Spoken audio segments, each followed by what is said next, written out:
The main character, suffering from the incessant snow and frost, feels a painful aversion to winter. The cold penetrates her soul, oppressing her. Her hands and feet are constantly cold, adding to her hatred of the cold season. This feeling increases her alienation and lack of comfort. Wrapped in a blanket, she struggles against the biting cold, her breath visible in the air, her thoughts preoccupied with only how to warm up. The cold brings to her frightening thoughts of possible death from freezing. The fear intensifies, filling him with a feeling of hopelessness. Gathering her thoughts, she decides to turn the heating on full blast, risking the costs. The determination to fight the cold gives her courage.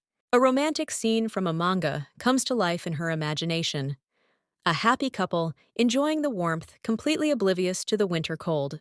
She immerses herself in fantasies about the noble hero, the Archduke of the North, admiring his strength and dignity, dreaming of such warmth in reality. Before them is the image of a princess, the main character of a fantasy story. Her hope for love inspires her, giving her a little more warmth to this evening. Manga, though naive, becomes his only consolation in the cold reality. The fantasy world gives her at least a little peace. The girl understands that he devoted his life to work, forgetting about his personal life. Now she seeks solace in manga, trying to revive forgotten emotions and feelings. The main character reads a manga in which Devon watches Mabel cry. This scene evokes strong emotions in her, and she feels a deep connection with the characters. Ani notices that Davon's gaze has become cold and unfriendly. The hero worries about the development of events, anticipating important changes in the plot. While immersed in reading, the heroine suddenly feels a strong cold and is surprised at how much the manga has drawn her in, as if it were inside it. Approaching the window to close it, the heroine stumbles, loses her balance, and falls. A gust of wind suddenly catches her. She does not have time to react. As she falls, she is overcome with panic and fear. She realizes that she has lost control of the situation. The cold wind only increases his helplessness. The heroine wakes up in the world of manga. Now she is the character of the story she just read and must quickly adapt to the new reality. She becomes a blonde girl, a supporting character in the manga. At first, the heroine is in shock. Her mind goes blank, but the pain brings her back to reality. She wonders, will she stay here forever, or will she be able to return? She is in bed, her body frozen. The heroine understands that she has become Aisha, the Archduchess of the North. In this world, he faces a new and dangerous life. Michael appears and asks about her health. She feels such cold for the first time. Now they have to survive together in the harsh world of manga. Aisha finds herself with white hair and red eyes, realizing she is in a manga.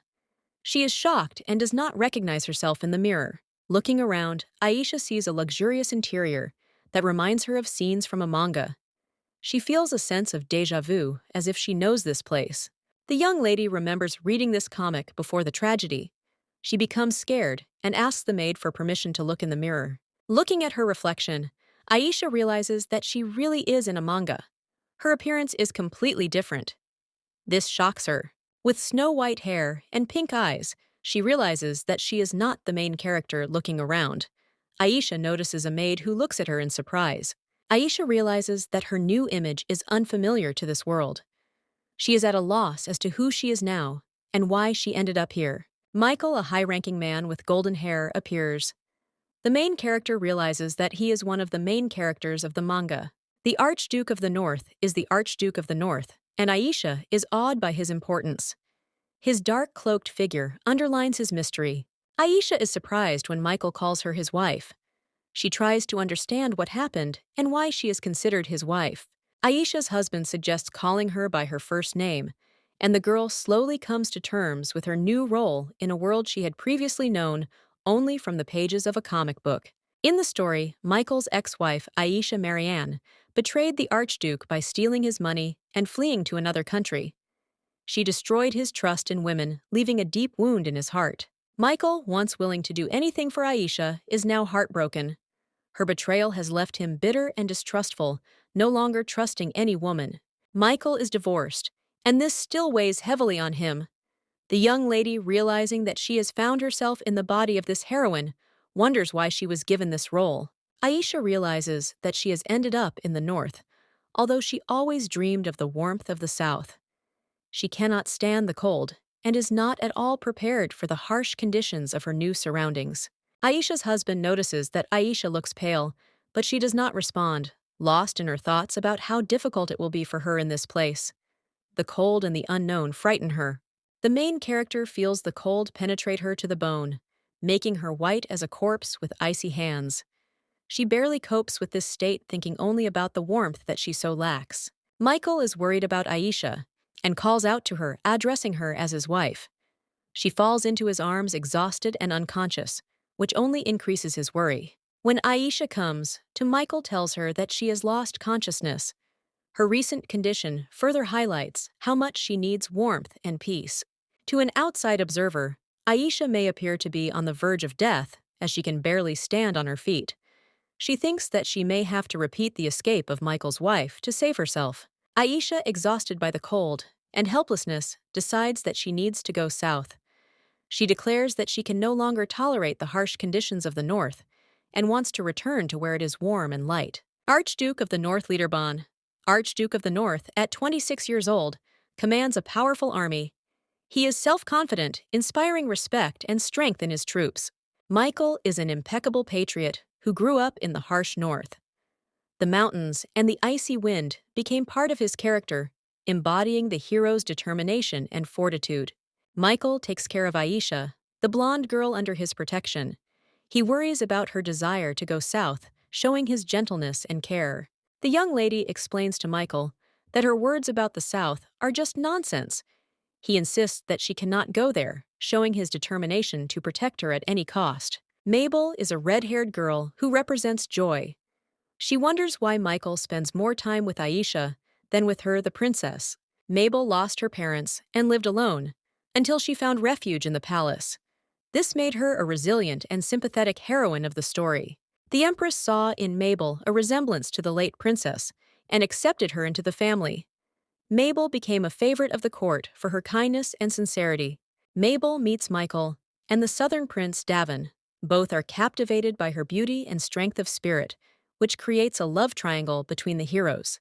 The Archduke of the North has no blood ties to the imperial family, but is close to the court. Davin, as Prince of the South, is busy with ruling and is removed from these matters. Both heroes are in love with Mabel's innocence and love of freedom, which adds drama to their relationship. The love triangle promises passion and difficult choices. Aisha's husband is adamant that he will not allow Aisha to leave. His stern gaze is full of concern. He does not want to let her out of his sight and is clearly worried about her safety. Aisha wonders why Michael is so obsessed with the North. Her thoughts are filled with worries and doubts. She does not understand what exactly is keeping him on the cold side. Michael warns Aisha that she can't go south. She smiles, trying to support him, but there is a slight worry and misunderstanding in her eyes. The main character notices the guests and joyfully points at them. The Archduke of the North remains wary. His gaze follows the situation. He does not lose his vigilance for a minute. The doctor begins his examination, intending to take Aisha's pulse. She is nervous, trying to remain calm, and Michael is watching her every move carefully. Aisha is worried that the doctor is silent about her condition. Aisha's husband does not take his eyes off the doctor, waiting to hear answers and explanations that are important to him. Michael angrily demands that the doctor take his hands off Aisha, showing that he is ready to protect her. He is not ready to tolerate the touch of strangers, except his own. Michael demands an explanation as to why Aisha faints so often. He remains serious, insisting on precise answers to understand her condition. The doctor tries to find out Aisha's origin to find the cause of her ailments. The young lady is confused. She herself does not know the exact answer to this question. Aisha's husband explains to the doctor that Aisha is from the south of Malta, hoping that this will help find the right treatment. He is ready to do anything to save his wife and protect her. Michael ponders Aisha's origins and remembers that she comes from the south, from a place called Malta, which belongs to Davin's territory. Aisha, sitting in her room, thinks about her roots and suggests that perhaps she too belongs to the aristocracy of this warm southern region. The Archduke of the North is convinced that Aisha's origins in a warm region explain her difficulties with the northern climate, where she has difficulty adapting to the cold. The doctor tells Michael that Aisha's body does not tolerate cold well, which causes frequent fainting, and her condition worsens in northern conditions. Michael is concerned about Aisha's health and suggests warming herself by the fireplace to help her cope with the harsh cold of the north and find a temporary solution. The doctor agrees that this may help for a while, but warns that the combustion products may worsen Aisha's health, and a safer way out must be found. The main character thinks that she needs to rest in a sanatorium to restore her strength. She feels tired and looks for a way to alleviate her condition. The doctor agrees with her idea and suggests going to the south, believing that the warm climate will help Aisha find peace and health. Michael, however, looks at the doctor with displeasure and clearly does not support Aisha's idea of leaving the north, especially if it is the south. The doctor, noticing Michael's discontent, changes his mind and suggests that Aisha stay in the north, claiming that the southern continent is worse than the northern one. Aisha is confused by the doctor's change of heart. She feels like he almost said what she needed to hear, but his abruptness has left her unsettled. The Archduke of the North dismisses the doctor briefly, indicating that the decision has already been made. He clearly has no intention of discussing possible changes in their lives. The young lady feels that the cold is interfering with her concentration. She is worried that Michael is ignoring her condition and not offering a solution. Suddenly, Aisha panics and begins to blame herself, thinking that she is suffering because of karma. She nervously clutches her head, doubting herself. Aisha's husband sees her in this state and wonders why she is tearing her hair out. His cold touch only increases her anxiety and fear. Aisha wonders why she can't go south, since that's her homeland. She doesn't understand the ban and desperately wants to go home. Michael remembers saying that Mabel was his first true love, which makes him think that there was nothing between him and Aisha. The main character looks at Michael, who looks thoughtful and tense. She wonders what reason he will give, waiting for an explanation from him. The Archduke of the North says that the reason Aisha is looking for does not exist. He looks a little confused and is not ready to share his true thoughts. Aisha's husband warns Aisha about the mean people around them, specifically singling out one who pretends to be a friend but acts sarcastic. Michael takes Aisha's hand and continues that he doesn't trust this man who claims that they are friends, but his behavior says otherwise. Michael says that their main enemy is Davin, who is the one to be feared the most due to his two-faced and suspicious behavior. Aisha is surprised and calls out Davin's name, asking if Michael really means the Archduke of the South. She clearly did not expect this turn of events. The young lady remembers Davin as a kind person and does not understand why Michael is so against him, because in her eyes he was always positive. Aisha believes that Davin is a paragon of virtue, who always treats his friends well and smiles. She does not understand Michael's negativity. The main character decides that she will not allow Davin to set foot on her territory. Aisha's husband leaves, and Aisha wonders if he really is upset with her. Aisha notices that one of the characters has been avoiding her for 4 days since her reincarnation, which leaves her with mixed feelings and makes her think about her new life. Lara, Aisha's maid, is concerned about her mistress's condition and asks if she is all right. The young lady tries not to show her worry, answering with restraint. Aisha smiles and reassures Lara that everything is fine and asks her not to worry so much. Lara clearly shows concern, but Aisha tries to hide her confusion. The main character recalls that only 4 days have passed since her rebirth, and all this time she felt alienated due to the cold, which literally confined her to her bed. Despite the short period of time, Aisha manages to accept a simple truth. She can no longer return to her previous life and is forced to get used to a new body and circumstances. Aisha knows that whether she likes it or not, she will now have to live in this new body. She feels the pressure because her life is now like a comic book, watched by thousands of eyes. Lara informs Aisha that his lordship has gone on patrol with the knights and will return late tonight, making it clear that Aisha will have to wait to meet him. The young lady thinks that today might be the perfect day to escape, but she doesn't have a clear plan yet. Perhaps she should seize the moment and take advantage of the situation. Suddenly, an uninvited guest appears at the estate, and Lara looks worried. Aisha has a bad feeling and tries to figure out what could have gone wrong. Lara reports that the butler has taken the uninvited guest to the living room. The main character is surprised and tense, wondering who it could be and what consequences this visit will bring for her. It is cold in the big house. The maids are discussing how someone has come. Despite the weather, Lara is worried about Michael's absence and that she will have to meet the guest. Lara learns that the guest is the Archduke of the South Davin Maltian. His unexpected appearance causes a stir among the servants, as a visit from such an important person is rare. Davin, formerly a prince, and now an Archduke of the South, sits down with a show of majesty. His calm and confidence add to the air of solemnity. Davin greets Aisha as the Archduchess of the North. Aisha is surprised by the formality of his words and has mixed feelings about meeting him. The young lady notices that Davin looks much more masculine than she thought. Her perception changes, and she begins to wonder about the purpose of his visit. Davin explains that he was nearby and decided to visit an old friend. Aisha is surprised and feels awkward not believing the simplicity of such a visit. Davin's words about an old friend cause Aisha to be puzzled and suspicious. She begins to think that his visit may not be accidental. The protagonist wonders if her role is more important than she thought. Her involvement in the events increases despite her humble status.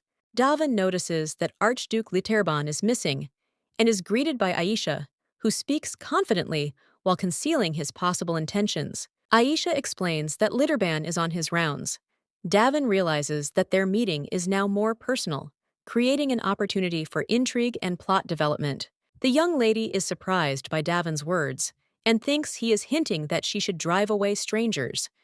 He talks about her family, making her wary. Aisha notices from Davin's reaction that her suspicions have been confirmed. She is glad that she was right, but remains cautious, afraid of being wrong. Davin looks just as Aisha imagined him. She notes his differences from Michael, which makes her sympathetic and confident in him. Davin suddenly brings up the topic of family, which throws Aisha off guard. She is surprised that the conversation has gotten so personal. The main character assumes that she has problems with her family since Davin talks about it. He addresses her informally, and she thinks that they are really friends. Davin wants to discuss the current situation and shares something he has wanted to talk about for a long time. Aisha realizes the importance of this conversation. The young lady learns that she is a baroness, but not of the upper class. She wonders why Michael chose a woman of a lower title as his wife. Davin says her father is a compulsive gambler who can't control himself and often visits underground gambling establishments. Aisha is shocked to learn that her father is a gambler. Davin says that the Archduke could pay off his debts after their marriage, which sounds like typical father behavior. The protagonist is shocked to realize that she may have been sold to pay off debts. She feels anger and despair as she realizes how her fate has turned out. Davin reassures Aisha that her brother Aaron is safe and at an academy on the outskirts of the empire. Aisha is surprised, but thanks him for his concern.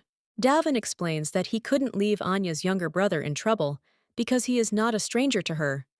The young lady is embarrassed, but sincerely thanks him, promising to repay him with kindness. Aisha realizes that Davin even cares about her brother. She is sure that he is the best person, although she notices that her brother has been through a lot and suffered. Davin smiles and says that they are not strangers to each other. The main character is confused by his words. She is overwhelmed with emotions, and she tries to understand her feelings. Aisha keeps telling herself that she and Davin are just friends, but his words about intimacy confuse her, and she doesn't understand how he can say such things. Davin calls her by name, which makes Aisha slightly embarrassed.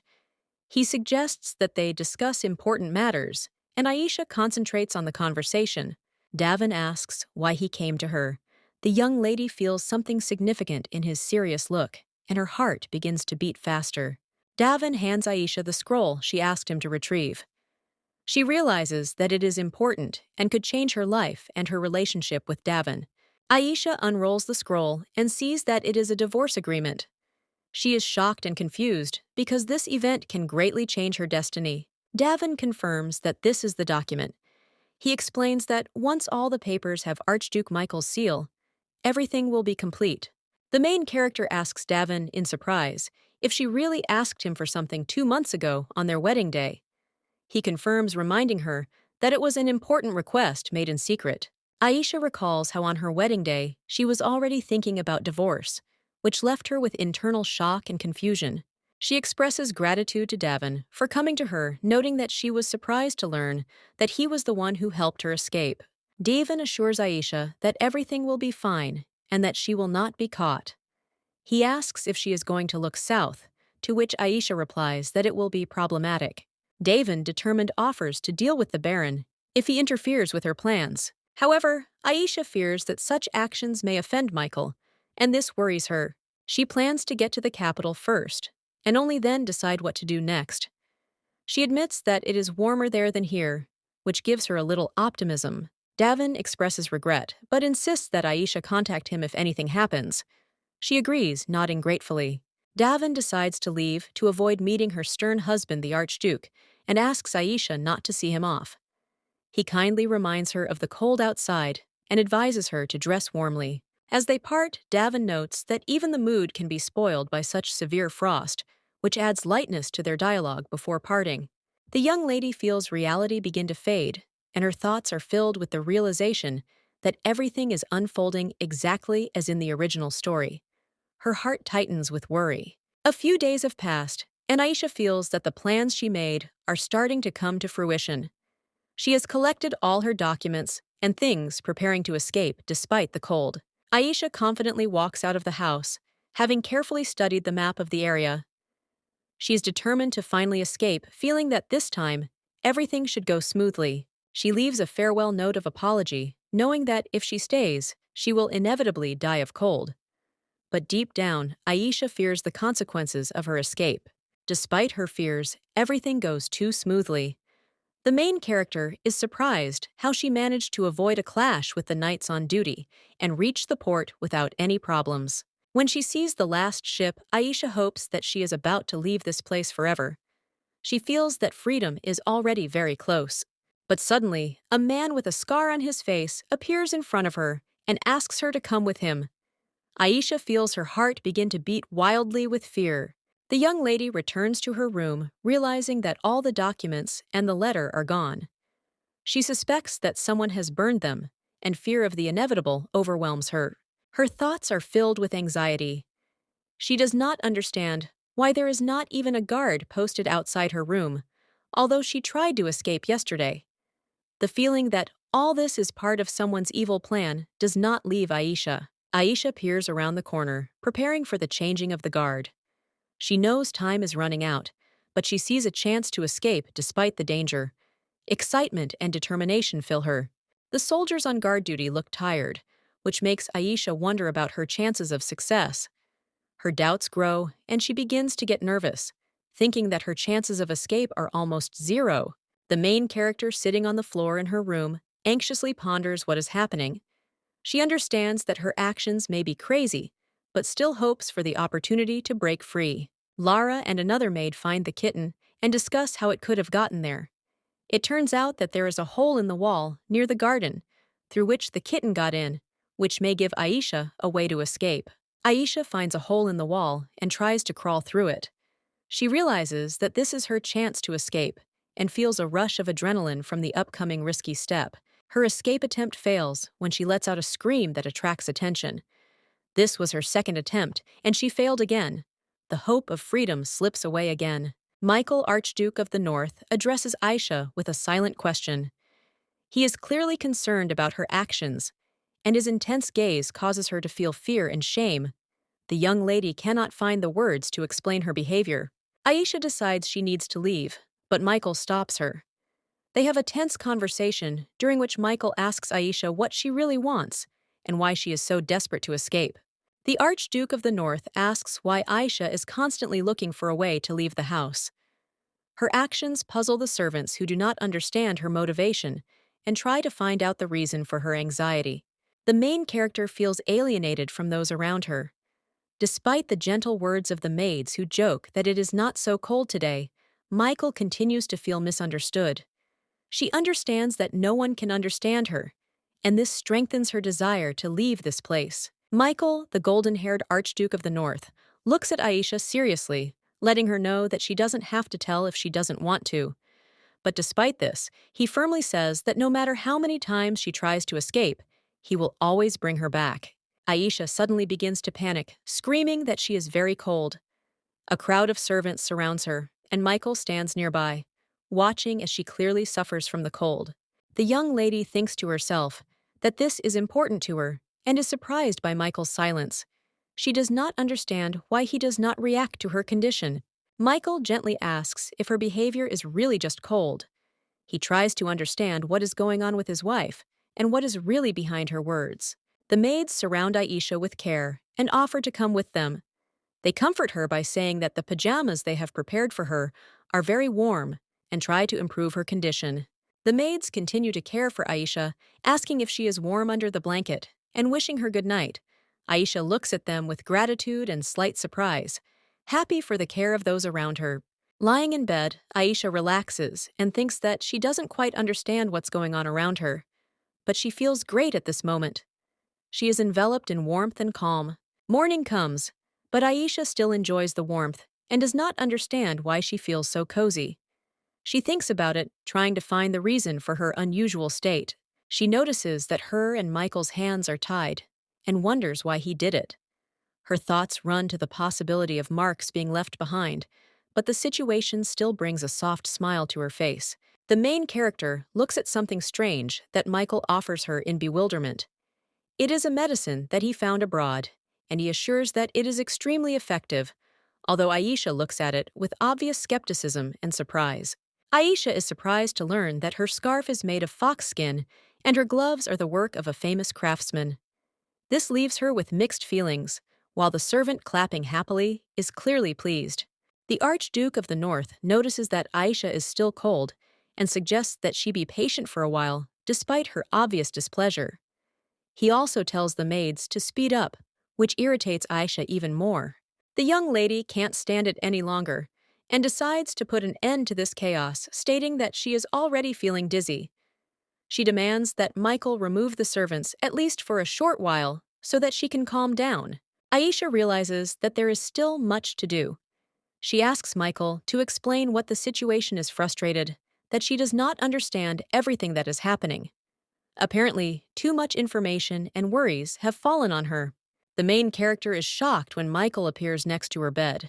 She tries to understand how he got there and at what moment it happened. Her gaze incinerates him in bewilderment. Aisha's husband defends himself, saying that he had no intention of doing anything indecent.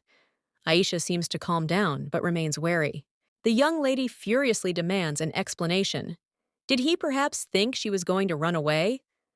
Michael sheepishly explains that the doctor told him to hold her hand to keep her warm. Aisha is shocked to learn that Michael visited a doctor while she was on vacation.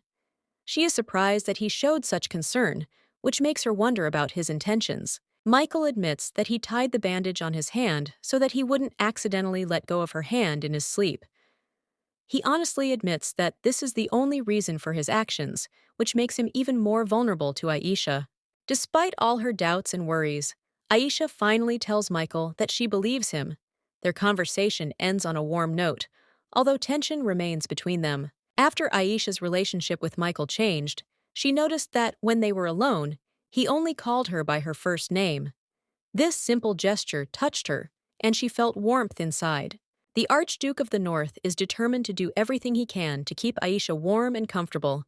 He wants to take care of her, but he is afraid that she will leave if he cannot solve her problems. His words sounded confident and determined. The main character was surprised how her heart responded to this. She felt a strange excitement from his sincerity, which she never expected to experience. However, Michael had doubts. He felt that he had been too hasty in his decisions. He was tormented by thoughts that he himself could have dealt with the problems that arose and protected her. He understood that others might not realize how their actions could affect her. He didn't want anyone to accidentally harm Aisha, even if it was done with the best of intentions. At the same time, the maids were discussing how Aisha had not left her room for several days, had not eaten, and was constantly losing consciousness. They were worried about her condition, not knowing what to do. Aisha's husband felt guilty for not trusting Aisha. He thought her behavior was due to hatred towards him. But now he realized that he was wrong, and this realization weighed heavily on him. He realized that Aisha didn't hate him at all. On the contrary, Her actions indicated otherwise, and it made him think about his feelings for her and how he could change the situation. Michael hoped that if he solved the problem and made things comfortable for her, she would stay with him. This became his main goal, to keep her close, caring for her well-being. He was afraid that she would want to leave him, and this thought did not give him peace. It seemed to him that his efforts might not be enough, and he was lost in his doubts. Aisha angrily demands an explanation from Michael about what is going on. She is confused by the situation she finds herself in, and clearly demands an answer. Michael, feeling the tension, cannot immediately find the words to calm her down. Last night, Michael, worried about Aisha's condition, approaches the doctor asking how he can cure her. The doctor seems confused, realizing the seriousness of the situation, but promises to help, offering treatment. The doctor explains that Aisha needs to take a warming medicine every day. She also needs to wear a scarf, gloves, and socks at all times to keep warm. Aisha's husband listens attentively to the recommendations. The doctor adds that it is important for Aisha to have someone with her at all times to keep an eye on her to maintain her health. This has raised concerns for Michael, who knows more needs to be done to protect her. In a conversation with Michael, the doctor assures that all the measures proposed will help Aisha stay warm, and he does not mean anything else. However, the tension in the air is palpable, and Michael is ready for decisive action. Michael sternly warns the doctor that he must return in a few days for a second examination and report on everything he told him earlier. The Archduke of the North is clearly worried about Aisha's condition. The doctor understands that he shouldn't joke with Michael. He is afraid of doing something wrong because one wrong move could cost him his life, which adds drama to the situation. A few days later, Aisha notices an improvement in her condition thanks to the medication and tells the doctor that she no longer faints. Michael remains to observe the process, hiding his anxiety. The doctor announces that bed rest is no longer mandatory for Aisha, which gives Michael and Aisha a little more freedom, but warns of the need to follow a certain rule. The main rule, according to the doctor, is that Aisha must constantly hold Michael's hand to keep warm. This makes Michael smile slightly, and Aisha takes this advice thoughtfully, not realizing that this could be the beginning of something more. Michael held Aisha's hand every day, showing his care and attention. This created a special bond between them, as if he was always there to protect her. He even skipped his training, making up weird excuses just to spend more time with her. This emphasized his desire to be with Aisha as much as possible. Even when Michael was busy in his office, he did not let her go. His attention was so all-consuming that he tried to be near at any moment. During the meal, Michael would sit next to Aisha as if he were glued to her.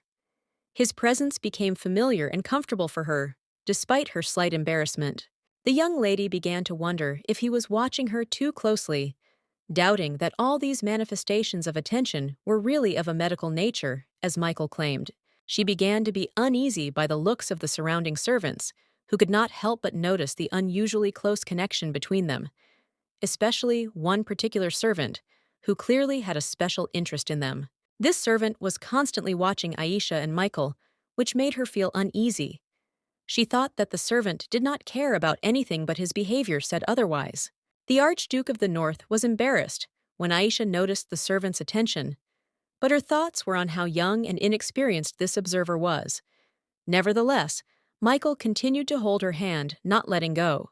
He explained that he couldn't let her go because the doctor had recommended that he always hold her hand for her own peace of mind. This became Michael's way of showing concern. He asked her if she felt comfortable and warm, continuing to demonstrate his boundless tenderness and attention to her condition and emotions. Baron sits thoughtfully leaning against the bar in a rich and cozy room. His gaze is directed to nowhere. He is clearly lost in his thoughts, but he tries to hide it. His calm is broken by the approach of Davin. Baron assures Davin that he is simply resting, though Davin knows that his master is clearly worried about something. The conversation turns to the backlog of work from the trip to the north, adding tension to an already difficult situation. Baron says that he was unable to meet his brother, although he wanted to so much. This leads to a little annoyance because duties and obligations are above all else. Davin takes these words with sympathy, understanding that the circumstances were not in favor of a meeting.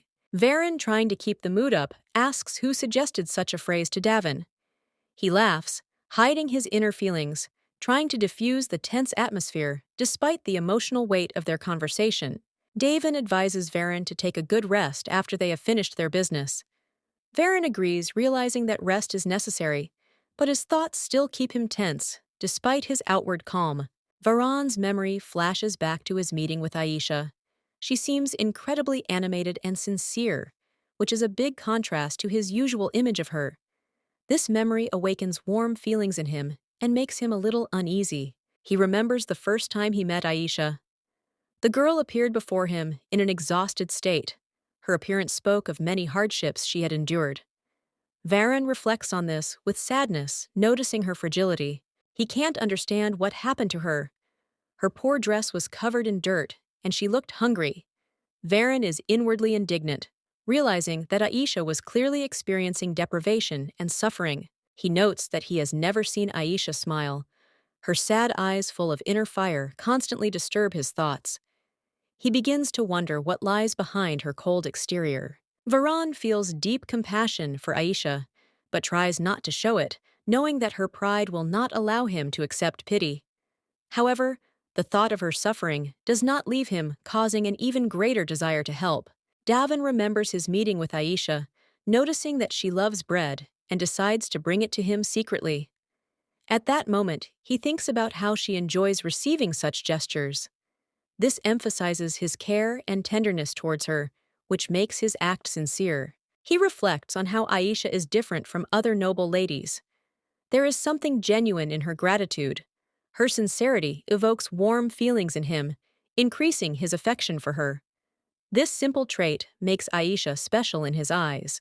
Davin feels vulnerable, wondering how he could have helped her if she had waited for him. However, Archduke Michael's intervention has shattered all his hopes, and he is increasingly overcome with a sense of helplessness. When Aisha asks to speak privately, Davin knows something is going on and is willing to help. He senses that this is something important to her and looks forward to the conversation, trying not to show that he is worried about the upcoming conversation. Aisha states that she needs a divorce and asks Davin to prepare all the documents secretly. At this point, he realizes that her life is changing and feels responsible for this situation. Understanding that her request is difficult, he begins to collect the necessary papers, fully aware of how difficult this decision is for Aisha. Her southern origin, her strength and determination make him support her in everything, despite his own inner doubts. Davin remembers that it took him 2 months to collect all the documents. He wonders why he felt so empty inside, even though he was only doing what she asked. This feeling suddenly overwhelms him and brings internal torment. He realizes that when this is all over, Aisha won't need him anymore. At this point, he is overcome by selfish thoughts about how he already misses her presence in his life, even if she leaves anyway. Davin's final thoughts about Aisha lead him to wonder what she meant when she didn't want to return to the south. He thinks the reason is so sad and pathetic that he worries about her fate again. The main character enjoys a warm bath plunging into the foam. Her face expresses relaxation and contentment.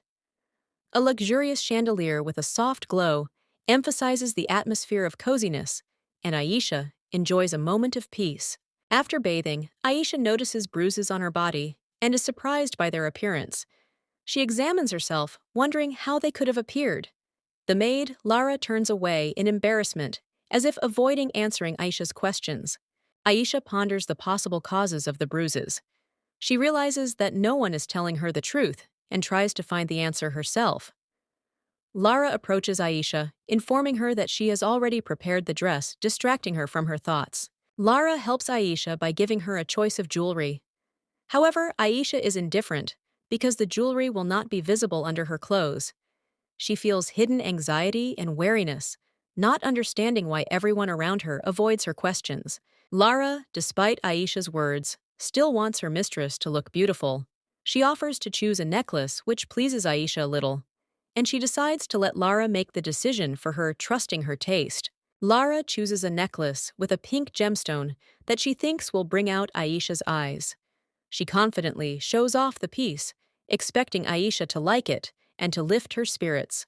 The stone sparkles, as if to emphasize the importance of the moment. The young lady agrees to Lara's choice, noticing that the necklace is truly beautiful. Lara smiles, seeing that her efforts are appreciated, and continues to enthusiastically help her mistress, hoping to improve her mood and condition. While putting on the jewelry, Lara accidentally hurts. Aisha Lara immediately apologizes, afraid that she might have done something wrong. Her face shows concern, and Aisha only patiently waits for her to continue. Aisha notices another bruise on the back of her neck, which had been hidden from view. This discovery worries her even more, because until now, she had not even known about its existence. The situation becomes more and more confusing. The main character begins to understand that she needs to understand what is happening. She decides to find answers to her questions, despite the attempts of those around her to hide the truth. Her determination grows, and she is ready to find out what secrets are hidden around her. Aisha apologizes to Lara, explaining that the bruise is almost healed, and she didn't think it would hurt anymore. Lara, slightly embarrassed, replies that it's okay, since it wasn't intentional. Lara, worried about her carelessness, continues to apologize to Aisha, saying that she should have acted more carefully. Her face shows signs of worry and anxiety, which emphasizes her sincere regrets. The young lady comforts Lara, hugging her and telling her not to cry. She assures her that everything is fine, and that now that she is in the north, she will not get bruised anymore. Lara is touched by Aisha's concern. Lara regretfully remembers that Michael asked her to be careful with Aisha, and again apologizes for her mistake, vowing to be more careful next time Aisha accepts her apology. Thanks her, and supports Lara. The main character and Michael discuss their time together. Aisha is unhappy that Michael spends little time with her, especially emphasizing that many days have passed. She reproachfully reminds him of his promises, hinting at his busyness. Aisha's husband tries to reassure Aisha that everything is under control, but she continues to insist, offering to hold his hand. To feel his support, Michael is slightly embarrassed and tries to reassure her that he is fine, pointing to his gloves. The young lady persistently holds Michael's hand, showing her concern and desire to be closer to him. At this moment, she notices that he suddenly touches her face, which causes her surprise and embarrassment. The Archduke of the North orders his guard Chloe to stay by Aisha's side until his return. Chloe, ever ready to protect her mistress, confirms her understanding and watches Aisha with attention. Chloe jokingly remarks that Sir Robert has been too contented lately and that his time of rest is now over. Aisha laughs with Chloe, their light conversation showing friendliness and mutual understanding. Aisha's husband smiles when he sees Aisha's energy and liveliness. He likes her activity and spontaneity, and he seems to admire her character, which adds warmth and sincerity to their relationship. The main character looks slightly distant and sad, and Iran asks her if something is wrong. She replies that everything is fine, although in fact, her thoughts are occupied with something disturbing. Aisha wonders why her heart suddenly feels so empty. Feeling cold inside, Aaron notices her state and offers to warm her up, remembering that her ladyship would have held her hand if he had been there. The young lady decides that she needs to stop thinking about sad things and try to distract herself. She frowns resolutely, trying to drive away the thoughts, and Aaron watches her with slight bewilderment. Aisha tells Chloe that she wants to drink hot tea to warm up. Chloe guesses that Aisha is remembering the tea the Archduke brought her and agrees to take her to the dining room. Chloe smiles as she remembers that she is Aisha's personal guard, loyal and always ready to protect her. Although Chloe does not play a key role in the main plot, she is close to Michael and important to Aisha. Chloe enjoys her walks with Aisha and considers herself a unique character who enjoys these moments more than Aisha herself. She suggests going for a walk after tea to distract Aisha from her sadness. The protagonist and Chloe meet another character who greets them with respect. Aisha makes it clear that she invited him not only to greet him, but also to talk business. The young lady learns about Aisha's younger brother, who may be studying at the academy and may be the same age as Aaron. She ponders this, looking at her new acquaintance with interest. Aisha gently asks Aaron if he is hungry, trying to show concern and draw his attention to their time together. Her attempts at intimacy become more and more noticeable. During tea, Chloe tells Aisha a funny story about the Sirs and their adventures. She notes that one of them was not himself for a week after the embarrassment, which makes Aisha smile, slightly relieving the tension and sadness. The main character happily treats Aran, suggesting that he not be shy and eat to his heart's content. Aran shyly thanks her, feeling the warmth and goodwill of the Duchess, which gives the scene an atmosphere of home comfort and care. In the next scene, Chloe tells Aisha about the latest incident, with surprise expecting Robert to resign. Chloe laughs, and Aisha, despite having heard this many times, continues the conversation despite being slightly surprised. The focus shifts to the cup of tea, which seems to take on a special taste in the cold room. This symbolizes the coziness and importance of small joys in the life of Aisha, who tries to make the day pleasant for her guests. Michael suddenly appears and remarks with displeasure that he did not give Aaron permission to have tea with his wife. His sharp tone causes tension, and Aisha seems slightly taken aback, not expecting such a strict intervention. Aisha quickly tries to explain the situation, pointing out that she invited Aaron, but Michael doesn't want to listen and considers him an unwanted guest, which causes discontent among everyone, including Aaron, who feels uncomfortable. Chloe intervenes, explaining to Michael that Aran was just passing by, and Aisha herself called him. Michael looks at Aran, suspiciously reproaching him for daring to pass by his mistress. The young lady is outraged, and their little argument enlivens the atmosphere. Chloe tries to calm Aisha down, telling her not to worry about Michael's behavior, as he and Aaron are very close and like to tease each other. Aisha, although unhappy, begins to see the situation in a new light. The main character is surprised and asks Chloe if it is true that Michael and Aaron have known each other for so long. Chloe explains that Aaron grew up in Michael's estate, so they have been friends for many years and have essentially become almost like family. Aisha reflects on Michael's behavior. She realizes that Michael raised Aaron and wonders why he is so cold to Aaron. Despite his affection, Michael instructs Aran to thank Aisha for her generosity, emphasizing his strict but caring methods. The butler appears in the room, addressing Aisha with respect. He announces the arrival of her father, Baron Marianne, which immediately alarms those around him, especially Michael, who is watching his wife's reaction closely. In the next shot, the atmosphere darkens, reflecting the tension. The young lady nervously clasps her hands. Her thoughts are caught up in the past, where her father, Baron Marianne, was not the best example of a caring parent. The presence of the Baron causes her mixed feelings of anxiety and worry. Aisha's husband, seeing Aisha's anxiety, gently supports her, assuring her that everything will be fine and that she is not to blame for the current situation. He tries to calm her down, holding her hand, demonstrating his support and protection. Baron Marianne enters the room with a confident smile, noting how long it has been since he saw Michael. His light tone and self-assurance betray his disdain for his daughter and reveal his true intentions. The Baron, looking at Aisha, seems more concerned with the Archduke than his daughter. His true motives come to the surface. His interest in the meeting is clearly focused on Michael, which only emphasizes the indifference he has shown towards Aisha in the past. Trying to hide his displeasure, Michael maintains a cold expression. The Baron says the road was difficult and insists on being taken inside quickly. Not hiding his displeasure at the cold, Aisha tries to understand what her father is talking about, but Michael immediately interrupts the Baron, refusing to meet his demands. Michael makes it clear that he is the boss here, and the Baron will have to take his conditions into account. Baron Marianne scoffs at Michael's words, trying to turn everything into a joke. He is clearly used to using sarcasm and manipulation in communication, trying to make Michael feel uncomfortable. But Michael remains unmoved. The Baron makes an abrupt transition to business, suggesting that they not waste time talking in the living room.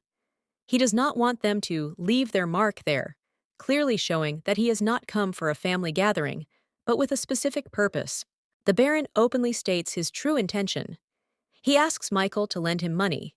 He never loses the smile on his face, but it is clear that this is his main purpose for visiting, to take advantage of the situation for financial gain. The Archduke of the North. The Archduke of the North does not hide his displeasure. His gaze is blazing with rage, especially towards old Baron Marianne, who is clearly not distinguished by modesty, which is noticeable even without unnecessary words. Michael asks Aisha if she objects to his next decision.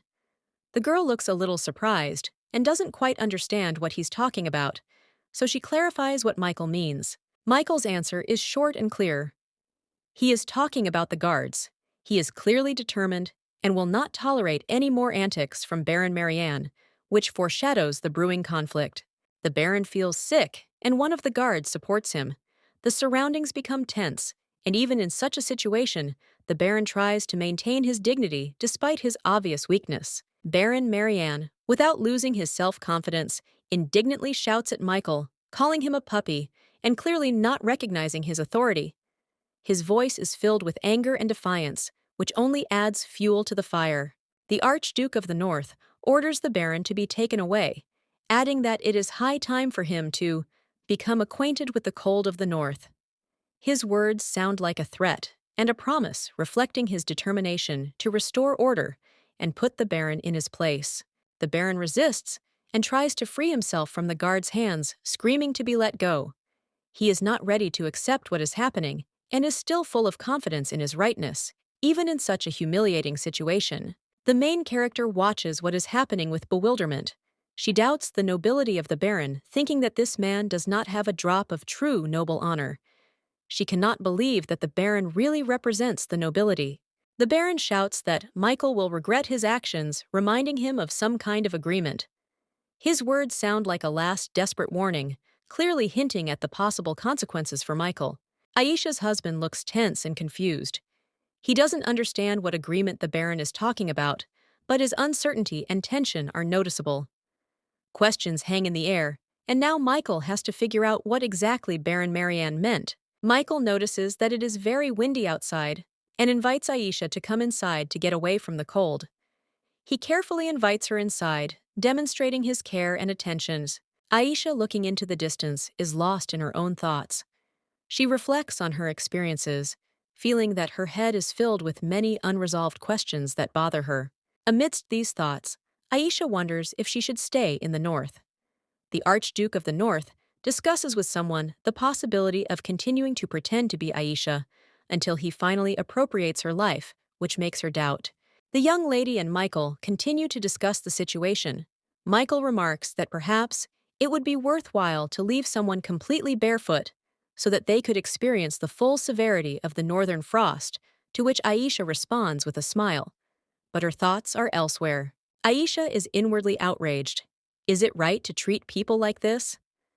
She disagrees with Michael's opinion and ponders how to change the situation. These thoughts run through her head, reflecting her anxiety and desire for justice. The main character realizes that she must do something because the real Aisha can return to her body. She decides that she needs to act, and in the future tell Michael everything she thinks, despite the possible consequences. A determination appears in her eyes. Aisha considers this her personal business and intends to deal with everything on her own. She is determined to cope with the current difficulties without relying on others. Aisha notices that everyone around her is busy with their own affairs, which makes her feel lonely. She feels like there is no one around who can understand her or support her at the moment. She thinks about her helplessness. Because of her health problems, Michael constantly insists that she rest, which makes her feel useless. She believes that she is not doing anything useful, and this weighs her down. A young lady notices someone drop a letter and picks it up to return it to its owner. She points out the omission, showing that despite her own worries, she remains attentive to the little things around her and is willing to help. Aisha looks over the report of the duchy's latest expenditures, expressing interest in Michael's purchases. She is seen studying the document carefully, slightly surprised by the information she has found, which seems unexpected to her. Aisha's husband clearly concerned hands. Aisha document demanding an explanation. He is serious and clearly unhappy with what he found in the reports, waiting for Aisha to explain. The main character answers Michael tensely, demanding details from the very beginning to the end. She is persistent and wants Michael not to hide anything from her, as the situation requires complete clarity. Michael begins to recall how during their marriage, a pact was made between their families. This part of the dialogue highlights how important a commitment they made when they decided to unite. Aisha, surprised, admits that she has no recollection of any agreement. It turns out that another clause was added later, which she did not know about due to the secrecy established by her father. The young lady demands Michael to explain what this point is. She comes closer to him, showing her seriousness and determination to understand the situation that was hidden from her. Michael reluctantly explains that he agreed to the condition out of respect for Aisha Marianne. He recalls that he acted out of concern for her family to avoid any possible difficulties for them. Aisha's husband emphasizes that he did not want Marianne's family to suffer because they are her relatives. He admits that he could afford this assistance, so he agreed to add the clause to the contract. Aisha, looking into Michael's eyes, admits that she cannot be angry with him. Her heart softens as she realizes that his actions were motivated by concern and good intentions. Michael promises, with sincerity in his eyes, that he will not repeat such a thing in the future. He understands how important it is to be honest with Aisha and strives to restore trust in order to strengthen their union. The main character, a blonde girl, orders her father to be brought as soon as possible, demonstrating determination and willpower. Her eyes are full of emotion, and she is clearly not going to back down from her intention, despite her difficult relationship with her father. The Archduke of the North asks Chloe if she would be willing to restrain Baron Marianne Aisha's father. Chloe agrees and smiles, saying that she would be happy to show the Baron his place. They are ready for the upcoming confrontation. Aisha's father shows up much quicker than she expected, and it even takes her by surprise. She smiles, satisfied with the quick result, because her plan is going as planned, and now she has to deal with her father. Michael warns Aisha that they cannot solve the problem with Baron Marianne with a single threat. He is concerned about the consequences that a conflict with her father could entail, understanding the seriousness of the situation. Aisha convinces Michael that they must be careful, because if the Baron gets out of control, he may demand huge, unaffordable sums of money. She firmly holds Michael's face, trying to instill confidence in him. Baron Marianne appears in a rage, shouting insults at Aisha, calling her ungrateful and dirty. He is confident that he can easily defeat his daughter, who dared to challenge him and considers her act insolent. Chloe and the other guards try to keep the Baron from getting too close to Aisha. They are concerned for her safety and are ready to protect the lady at any cost. The young lady remains calm, watching what is happening. The Baron shouts that he wants to discuss something with Aisha as a father and daughter, but his intentions are clearly far from family talk. Aisha keeps her cool, prepared for any turn of events, and is not going to give in. The Baron, feeling like he's been roughly dragged along like a sack of potatoes, starts yelling at Aisha again. His rage is at its peak, and he can't believe that his own daughter would dare to do this to him without showing any fear. The main character, despite the Baron's shouts and threats, remains calm and orders her men to step aside to give the Baron the opportunity to say everything he wants. She does not lose her composure and shows her willpower. Baron Marianne is shocked when he sees the documents that Aisha has filed to remove her from the family. He is stunned by his daughter's bold move, not understanding what led her to this decision. Aisha is adamant that she wants to leave Marianne's family. She asks her father to sign the papers without hesitation, showing her determination to leave the past behind. The Baron is furious and cannot accept his daughter's actions. He orders his men to free one of Aisha's hands to make her understand the seriousness of the situation. The young lady remains calm, but inside her a hurricane of emotions rages. She understands that the real Aisha, the old her, probably would not have dared to look her father in the eye. But now she is different. The Baron tries to convince her that she is making a huge mistake. He tries to find out who put her up to this, but Aisha shows no signs of confusion. He desperately tries to scare Aisha by asking where she will go if Archduke Michael abandons her. The Baron reminds her that only he, as her father, will take her back. Michael, standing next to Aisha, watches this argument. His cold eyes are fixed on the Baron, ready to intervene at any moment and protect his wife from her father's attacks. The Archduke of the North assures Aisha that she should not listen to her father's words. But Aisha, looking into the distance, realizes that the Baron simply does not understand the gravity of the situation and how much it has changed. Aisha calmly but confidently states that no one pushed her to this decision. It is her own desire and choice. She stands firm in her position, not allowing anyone to influence her actions. The main character emphasizes that even if she ends up without support and on the street in the future, she will be happy knowing that she no longer belongs to a family in which her father treated her the way the Baron did. She is now free. Baron Marianne, in desperation, turns to Aisha, asking what is happening to her. He is frightened and worried, realizing that the situation is getting out of control. The gray-haired man apologizes and promises that this is the last time in a desperate attempt to keep the situation under control. Aisha, with a cold gaze, demands that the Baron sign the papers, threatening that otherwise she will finally abandon him. Her icy tone and confident look make it clear that she intends to go all the way, and the Baron is faced with a difficult choice. Aisha's husband. Aisha's husband coldly tells her not to waste time and calls her Chloe. This adds tension to the situation, showing that he is also involved in this difficult moment, waiting for Aisha to make a decision that is already hanging in the air. The Baron is afraid of even a small scratch, while Michael has repeatedly raised his hand to Aisha, causing her pain not only physically, but also mentally. This emphasizes the contrast between their characters and increases the drama of the scene. After a difficult conversation, Aisha confidently leaves, leaving the Baron on his knees. He realizes that he can no longer hold her, and admits that he should not try to see her off. Knowing that she has made her decision, the Baron tries to hold Aisha back, grabbing her dress and asking how she could leave him. He is in despair, realizing that he has lost his last chance for reconciliation and trust, which he may not have deserved for a long time. The young lady smiles softly, stating that she is not going to hand over the documents, now reassuring the Baron. Her calm and confidence show that she is in control of the situation and is not afraid of the consequences. The Baron threatens Aisha that she will always be part of Marianne's family, no matter what happens. His words are full of anger and despair, but Aisha does not seem to be going to give in and is determined to fight to the end. But Aisha coldly replies that it is no longer his decision because the papers have been signed. Her words emphasize that she is now in control of her destiny, and the Baron will no longer be able to manipulate her. Aisha thinks about how she would not want to do this to the man she calls her father. However, she also thinks about what Aisha would do in her place.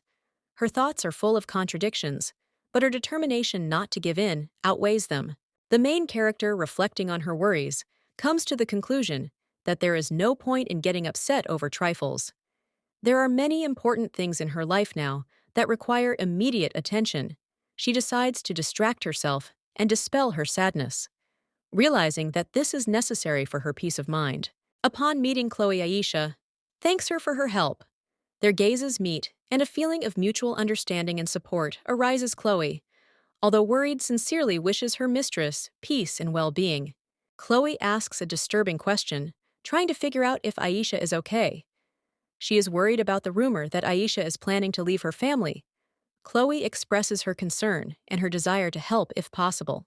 Aisha explains that she has no intention of abandoning her family. Her actions are aimed at finding a way to put pressure on her father. She is simply looking for leverage so that she can threaten him if necessary. The young lady reassures Chloe, assuring her that the papers she holds will serve as a great tool in her plans. Chloe is still confused, but trusts Aisha's determination and willingness to act. Michael, hugging Aisha, admits that he took her intentions seriously. He was ready to support her in any decision, but feels relieved to learn that everything is not as he thought. His hug gives Aisha strength and confidence. Aisha explains to Michael that she cannot leave her family.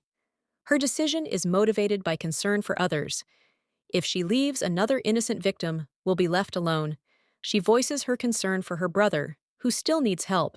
Thinking about her brother, Arion, Aisha realizes that she cannot leave him alone. He is still studying and needs her support. In her heart, there is concern for his future and the need to find a way to help him. The main character is thinking about how she can take her brother away from their father. She realizes that she knows too little about him and his intentions. Her mind is busy with plans and searching for information that will help her better understand the situation and make the right decision. Aisha and Michael discuss the possibility of bringing her brother to the castle.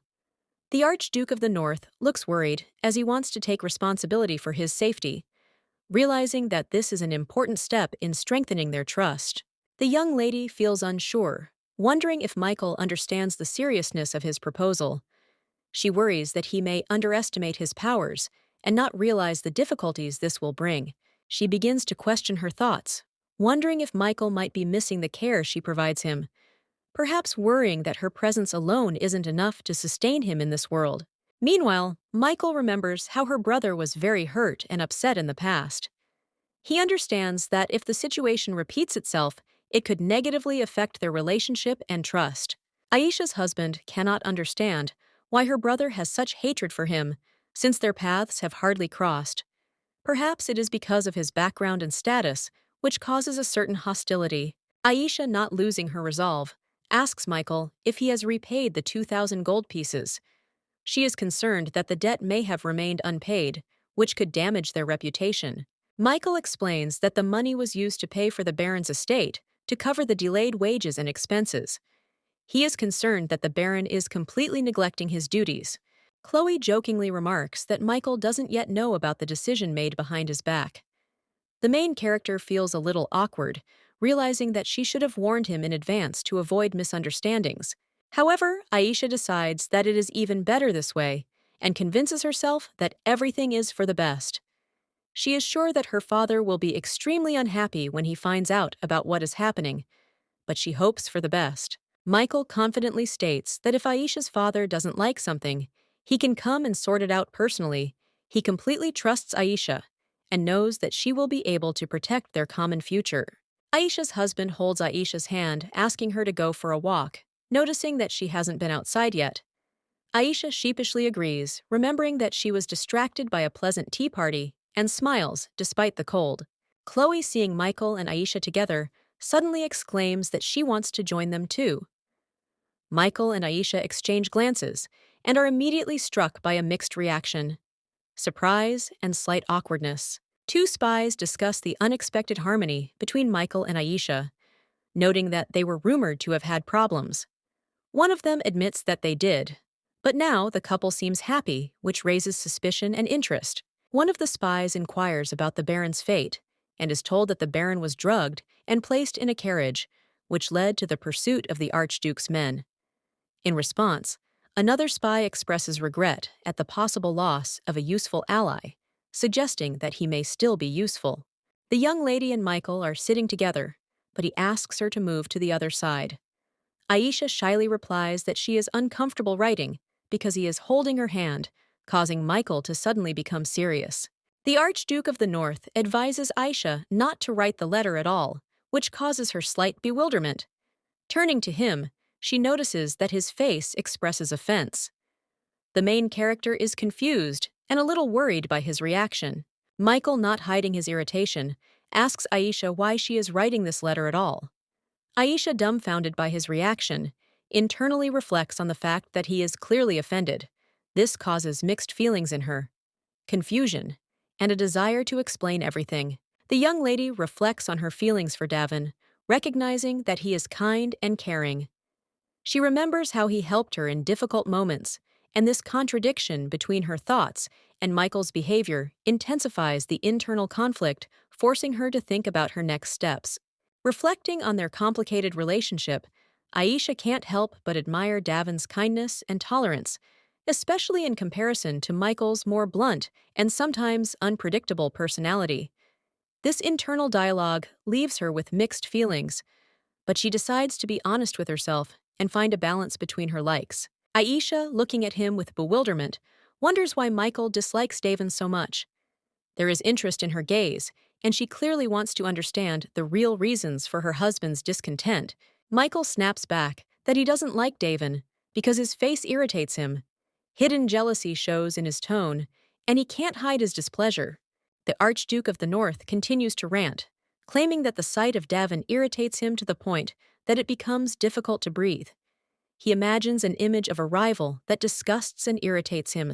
The main character thoughtfully agrees that Davin's face does glow. However, despite his pleasant appearance, her husband cannot cope with his indignation, which makes the situation even more tense. Aisha's husband admits that there is another more important reason for his dislike of Davin, which he has not yet dared to voice. Aisha waits curiously for his explanation, trying to understand what lies behind this conflict.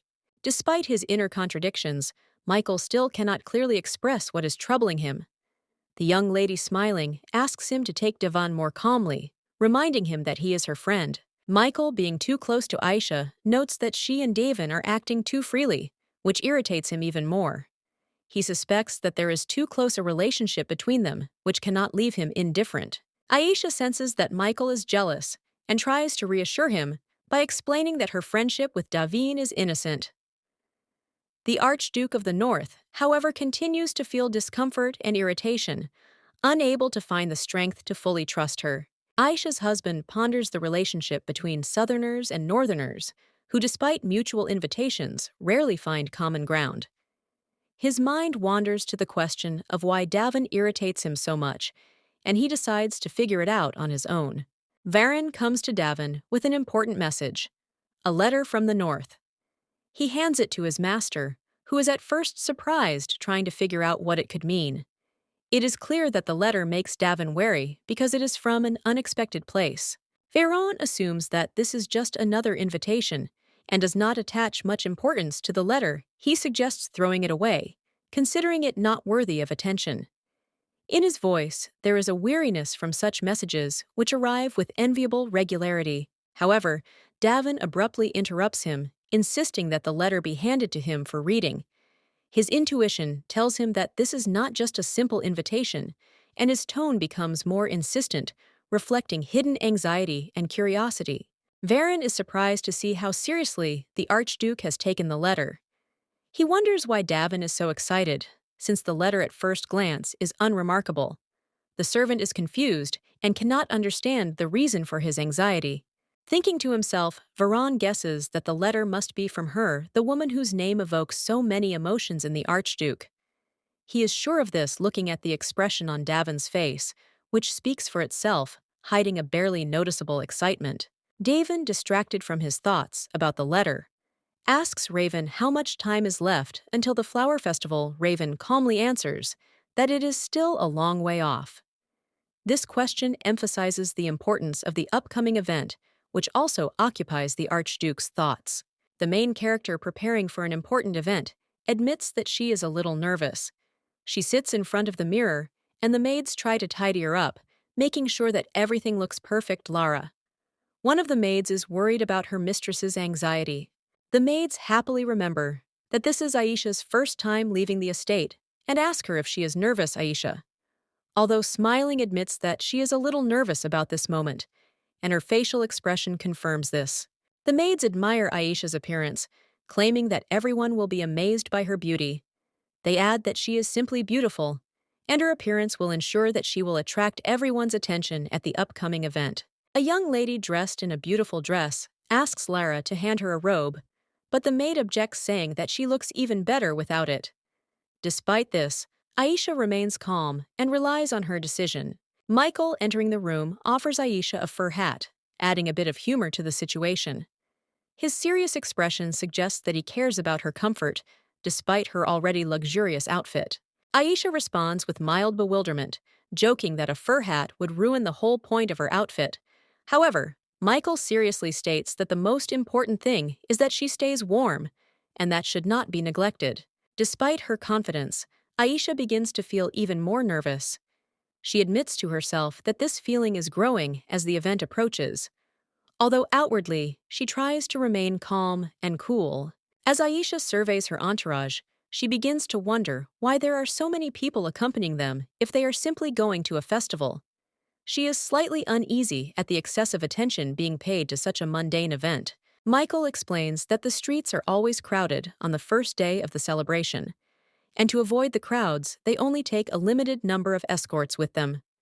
He shows concern for her safety by offering a thoughtful solution. The protagonist smiles, realizing that despite Michael's words, they will still stand out from everyone else.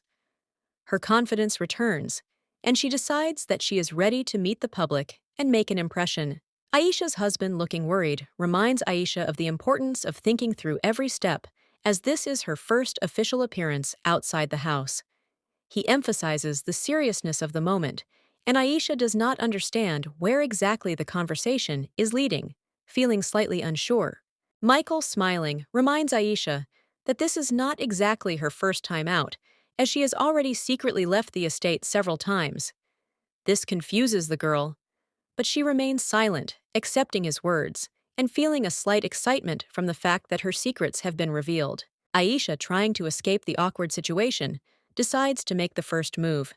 She says she will go first, hoping to ease the tension a little. The Archduke of the North watches her calmly, watching her reaction. Coming closer, Michael tenderly invites Aisha to sit next to him, which causes her a new wave of embarrassment. They stand close to each other, and the atmosphere between them becomes increasingly intimate, which is noticeable in the looks of the heroes. The young lady reflects on how Michael got into a stupid situation when he tried to escape. Her thoughts are pierced by a slight judgment and at the same time sympathy. She feels like this is karma for his actions, and now he himself is trapped. In the carriage, Aisha asks Michael about what to see at the ice festival. She is interested in the unusual ice sculptures and tries to switch the conversation to a lighter topic, avoiding the topic of their recent closeness and emotions. Michael talks about the northern lights that night, assuring her that it is truly an amazing sight. He is clearly trying to interest her and distract her from her previous worries, making their conversation lighter. Aisha admits that she has never spent much time looking at the sky before and is unfamiliar with natural phenomena, such as the northern lights.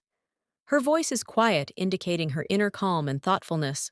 Michael confidently declares that Aisha is about to see something truly spectacular.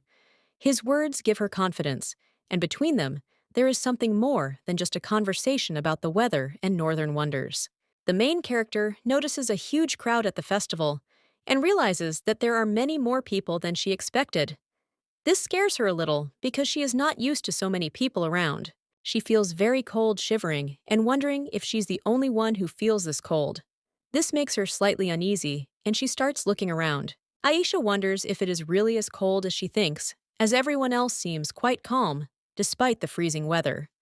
This makes her wonder about her own condition. She notices that the other festival goers are calm, and even discuss how nice the weather is today, considering it ideal for a celebration. At this moment, Aisha feels like an outsider among them. Walking around the square, she notices an unusual statue, which she finds very strange. It seems to her that such a sculpture was very difficult to make, which amazes her. At this point, Aisha begins to admire the festival. The competitions and the atmosphere make her smile and enjoy what is happening, and she enthusiastically shares her thoughts with Michael. When other participants approach them, Aisha is greeted as, "Your Highness," and asked how the festival is going.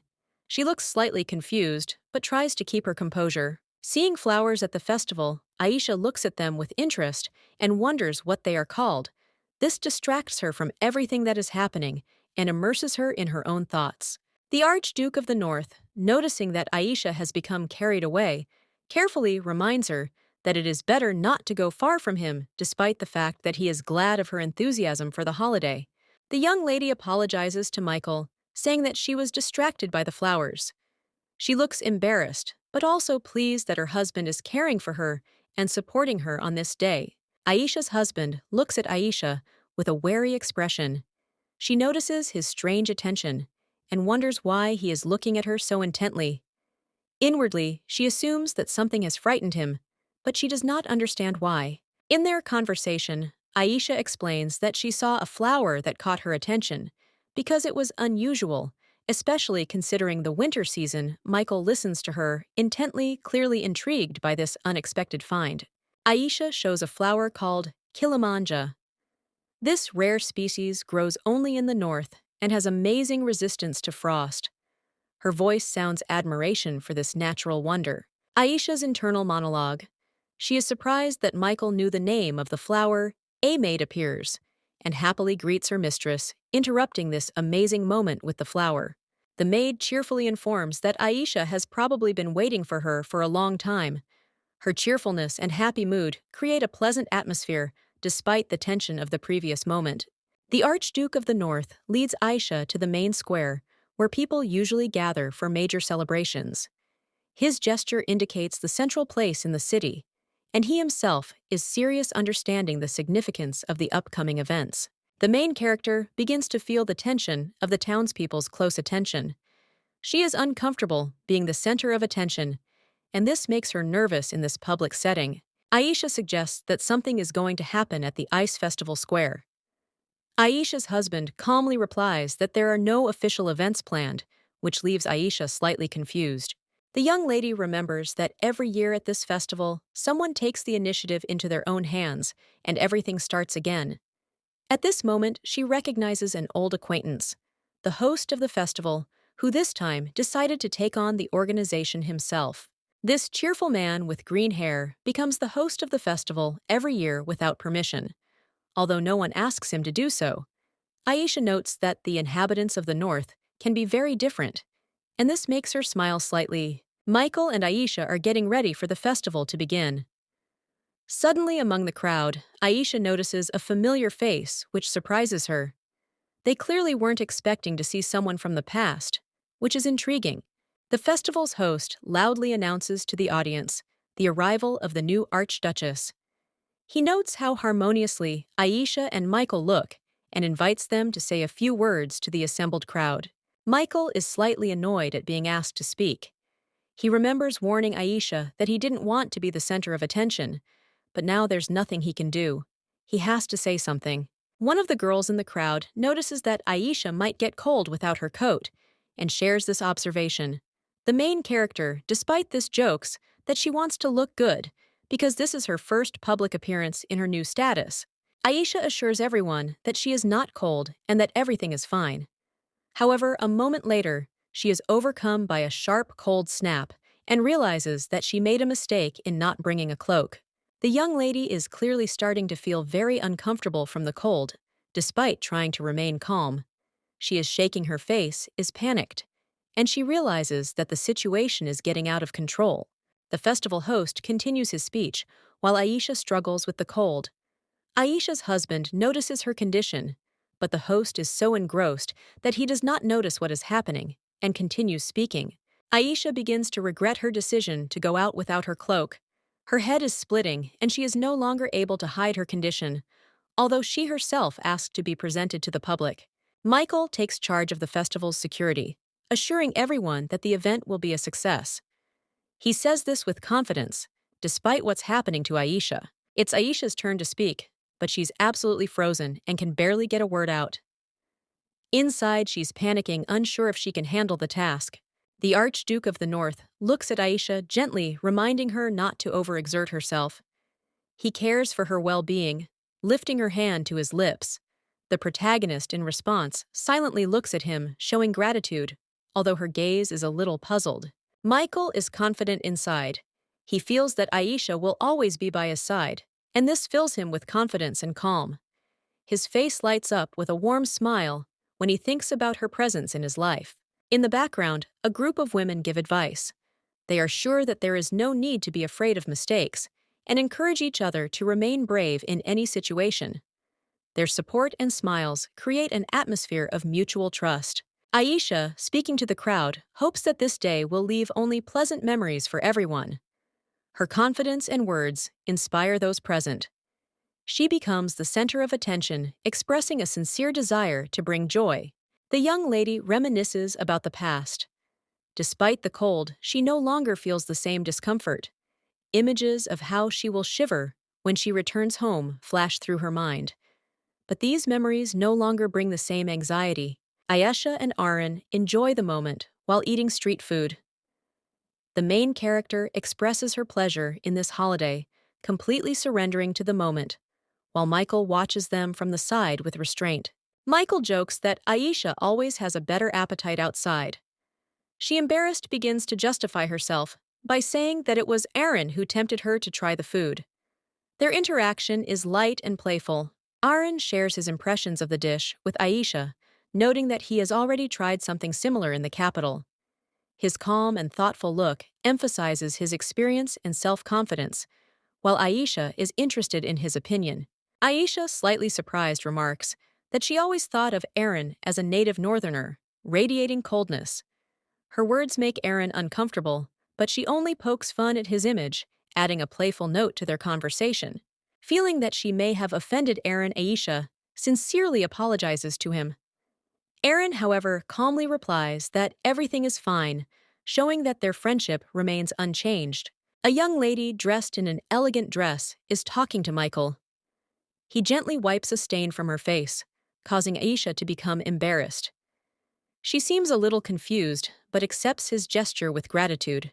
The Archduke of the North thanks Aisha, and she asks in surprise what for doubt flashes through her mind. Does she really need to thank him? He is simply courting her as always. Aisha's husband, hearing her question, answers evasively and asks Aisha to look away.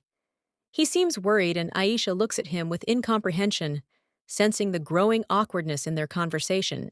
Aisha notices that no one around her seems surprised by what is happening.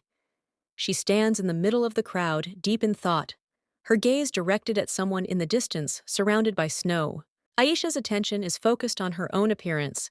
She understands that it is incredibly difficult to get used to such beauty. Her gaze becomes thoughtful, and her cheeks turn slightly pink from Michael's compliments.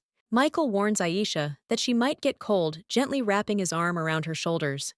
She shudders slightly, but feels the warmth and care emanating from him. The main character laughs and tells Michael that he scared her with his sudden movement. She smiles, but there is still a hidden worry in her eyes. The Archduke of the North tries to cheer her up, but she is still a little nervous. Baron Marianne, in tears and despair, begs for help. He talks about his children and the debts he has to pay. His voice trembles, and it is clear how upset he is about the situation. In a ruined mansion, in a terrible state, Aisha realizes that people's trust in her father has been undermined. He turned to her for help, but the sight of his house brings sad thoughts of its former glory. Aisha, standing in the shadows, looks thoughtfully at her father as he talks about his children. Mixed feelings overwhelm her. She wonders who exactly he is talking about, and suddenly notices a shadow in the room addressing her. Aisha's husband, frowning, confronts the Baron, who offers him to take his daughter Aisha as a concubine. The Baron clearly does not care about his daughter's feelings, causing Michael to notice his rudeness and inappropriate words, and is shocked by his lack of ceremony. Michael sternly warns the Baron about the inadmissibility of such a tone. In response to his words, the Baron laughs nervously, trying to hide his fear.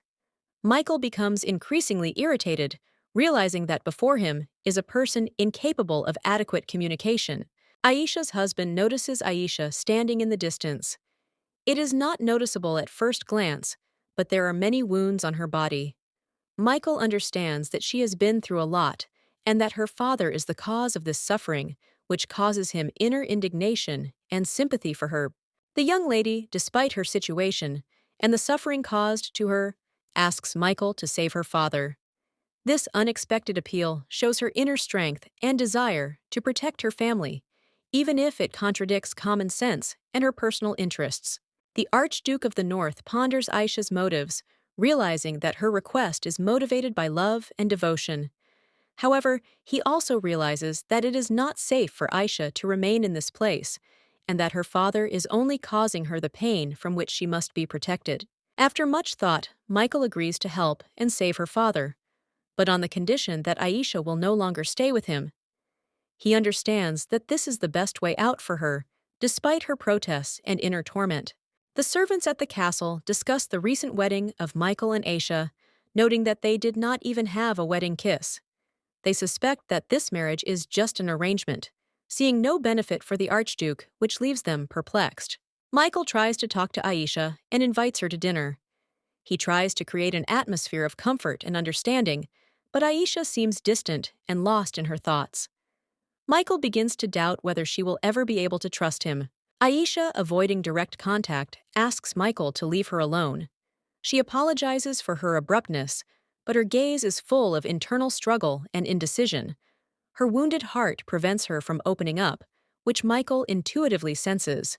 The Archduke of the North, watching Aisha, wonders if she will ever be able to open up to him.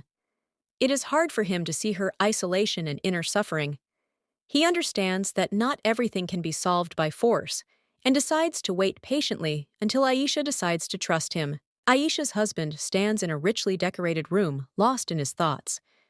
He reflects on how he has become accustomed to a lonely life, finding solace in the harsh north. However, something new and unknown disturbs him, causing strange feelings in him. Suddenly, he feels an overwhelming desire to talk to Aisha. This impulse destroys his cold heart, as if it were breaking into pieces, radiating light. This feeling is strong and unusual for him. Michael wonders what happened to Aisha. He remembers the moment when her gaze changed and confidence appeared in her eyes. It was the beginning of a change in their relationship. Now, even when he is near Aisha, Michael feels uneasy. He tries to understand where this new feeling comes from, which causes anxiety despite her presence. Michael's face is hidden in shadow. He thinks about how he told his servant to just imitate the actions. But the servant went too deep into the role, which causes Michael doubt and anxiety. He realizes that in the end, all his intrigues and games will only harm himself. These thoughts poison his mind, forcing him to think about the consequences of his actions. The main character is sitting in the living room and talking to Lara. She asks how the last day went. Lara, a little tiredly, answers that the end of the festival is always the least interesting. However, another maid objects, recalling that the "who can last the longest on the ice" contest was amazing. She is overcome with emotion at the memory, but Lara shyly asks her not to mention it in front of her mistress. The maids are amazed by the way Aisha greeted the townspeople on the first day of the festival. They find her behavior amazing and admirable, even though Aisha humbly asks them not to exaggerate. The Archduke of the North realizes that Aisha has become the woman who has changed his life. People around him talk about her, praising her influence and strength. These thoughts finally convince him of the importance of her presence in his life. The maids are excited to discuss how Aisha holds someone's hand all day long and personally brings them medicine every day, showing her care and support. Aisha complains that Michel is only doing this to keep her from freezing to death, but admits that he is a caring person by nature. She feels awkward, but appreciates that it helps maintain the friendly facade. The young lady asks the maids about news from the capital, wanting to know the latest rumors or changes. Lara remembers that her uncle lives in the capital and heard something interesting. Aisha thinks that the story should not deviate too much from the script and plans to leave the north after Mabel arrives. But suddenly, her heart begins to worry, and she does not understand why she feels uneasy. Lara tells that her uncle saw the prince leaving the palace and remarked on how handsome he was. The main character listens with surprise and interest, although she feels some anxiety. Aisha thinks about Mabel's brother, who, although not a central character, cared about her, even though he was not her biological brother. He is a good person, although he did not play a significant role in the plot. The maid asks Aisha if she has seen the prince, but Aisha admits that she has not, never. The maids speculate about his appearance, discussing who he might resemble. Lara resolutely notes that the prince does not look like Archduke Maltian at all. They have different facial features and hair color, causing Aisha even more questions and bewilderment. It is discussed that Avon probably took after his mother, which is why he was not made the crown prince. He resembles too much a woman who does not have noble roots, which is why he was excluded. This information leaves Aisha with conflicting feelings. It feels like something sharp has pierced her heart, and she ponders her reaction, not understanding why this news has affected her so much. Aisha's husband reacts sharply to Aisha, calling him by his first name. He is clearly surprised and trying to understand what she said. His facial expression shows bewilderment and confusion. Michael stares at Aisha, demanding an explanation. His eyes are full of disbelief. He can't believe his ears and wants Aisha to repeat what she said. The young lady realizes her mistake and tries to smooth things over by noting that Michael is no match for her dear husband. Her expression is joyful but slightly worried. Aisha laughs, trying to distract Michael and avoid awkwardness by offering to leave with him. She complains about the maids, who, according to her, only chat, showing off their ease in communication. Michael, a little embarrassed, agrees to Aisha's proposal, but still remains wary. The main character, full of enthusiasm, jokes that she thinks he liked her better, before to which Michael reacts reservedly.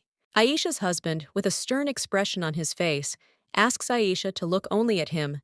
His voice sounds imperious and demanding. At this moment, he shows his jealousy and possessiveness, demanding her full attention. Aisha is distracted by a conversation about the health of a girl named Aisha, who is already feeling better after her illness at the ice festival. Michael expresses a slight relief at the news. The Archduke of the North is busy with his own affairs, immersed in his work at his desk. He is trying to concentrate, but there is still tension in the air. His concentration on the documents underlines his importance and responsibility. A servant comes to Michael with an invitation for Aisha, explaining that he himself does not know when she will wake up, and therefore asks Michael to deliver it personally. This moment emphasizes Aisha's importance and status. Michael is displeased with the invitation he received from Archduke Maltayan, considering it an open provocation. His look and words betray irritation. He feels provoked and is not going to leave it unanswered. Michael explains that his wife Aisha has fallen ill after the ice festival, so he is answering for her and is forced to decline the invitation. He expresses regret and hopes for the other person's understanding. Davin, the Archduke of the South, is surprised to learn that Aisha is ill. He wishes her a speedy recovery and thanks Michael for being responsible for her. Davin suggests that Aisha come to the South to improve her health in a warm climate. The Archduke of the North asks warily what they are talking about, noticing the correspondence on the table. He replies that Aisha is very ill now she is not ready to travel, and asks not to worry about her showing his reluctance to let his wife go. Davin insists, saying that Aisha is his old friend and that caring for her is natural for him. Aisha's husband is annoyed by such care, believing that Davin is interfering in his personal affairs. The correspondence becomes tense, and Michael is clearly unhappy. While Michael is busy with correspondence, Aisha happily announces that she has received an invitation to the flower festival, which will soon take place. She is excited and looking forward to the trip, unaware of the controversy that is going on about her trip. The young lady insists that she wants to go south, believing that it will be interesting and useful for her. Michael, skeptical, notes that it is probably already warm in the south, and this could have a positive effect on Aisha's health. The servants begin to prepare for the trip, gathering Aisha's things. The Archduke of the North, looking at the situation with displeasure, remarks that he has no choice but to agree to the trip. He decides that he will discuss everything personally with Davin. Robert, Aisha's personal guard, announces that he will accompany her on her journey. He explains that he was unable to escort her to the festival earlier because he had to guard the estate, but is now willing to accompany Aisha south. Robert cheerfully tells Aisha that Chloe has been mentioning her constantly. Aisha is surprised to learn that she has been discussed frequently.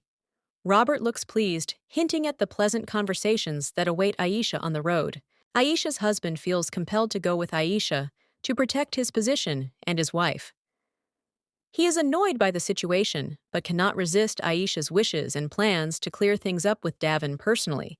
The main character feels joy and excitement, thinking that she will soon see other lands of the empire. Traveling beyond the northern border should help her understand her aspirations and find a new path. She feels that she is moving forward and progressing. Michael invites Aisha to stay inside the carriage, but she feels uneasy just sitting around while everyone else is busy. She doesn't want to be a passive observer and wants to contribute to what's happening. Michael is worried and doubts whether Aisha really wants to go on this trip with him. Aisha confidently confirms her decision, adding that she has a need to meet an important person, which adds motivation to her trip. Aisha's husband asks who exactly Aisha wants to meet. She replies that her target is Davin Maltayan. It becomes clear that this meeting is of great importance to her, and she is not going to back down from her goal. Michael expresses his determination to deal with Davin Maltayan, wanting to put him in his place so that he does not interfere in other people's affairs. There is determination in his eyes, and he is clearly ready to act to protect Aisha and their mutual interests. The young lady regrets that they were unable to reach their destination by ship as the Ice Witch's curse began. This forced them to change their plans and take another route, which turned out to be more difficult but necessary. Aisha's inner monologue suggests that Michael probably wanted to take her on a boat ride, and she is slightly moved by this. She imagines what it would be like, with a slight feeling of tenderness and a slight sadness. The Archduke of the North reminds them that they will be stopping in the capital, which he thinks might be even better. He emphasizes that this stop will provide them with new opportunities and could bring something useful to their journey. Aisha happily notes that the capital has many cafes with delicious desserts, and this gives them a chance to spend more time together. She enthusiastically says that this will help strengthen their relationship, creating new, pleasant memories. The main character dreamily suggests exploring all the culinary delights of the capital, smiling and imagining this adventure with sparkling eyes.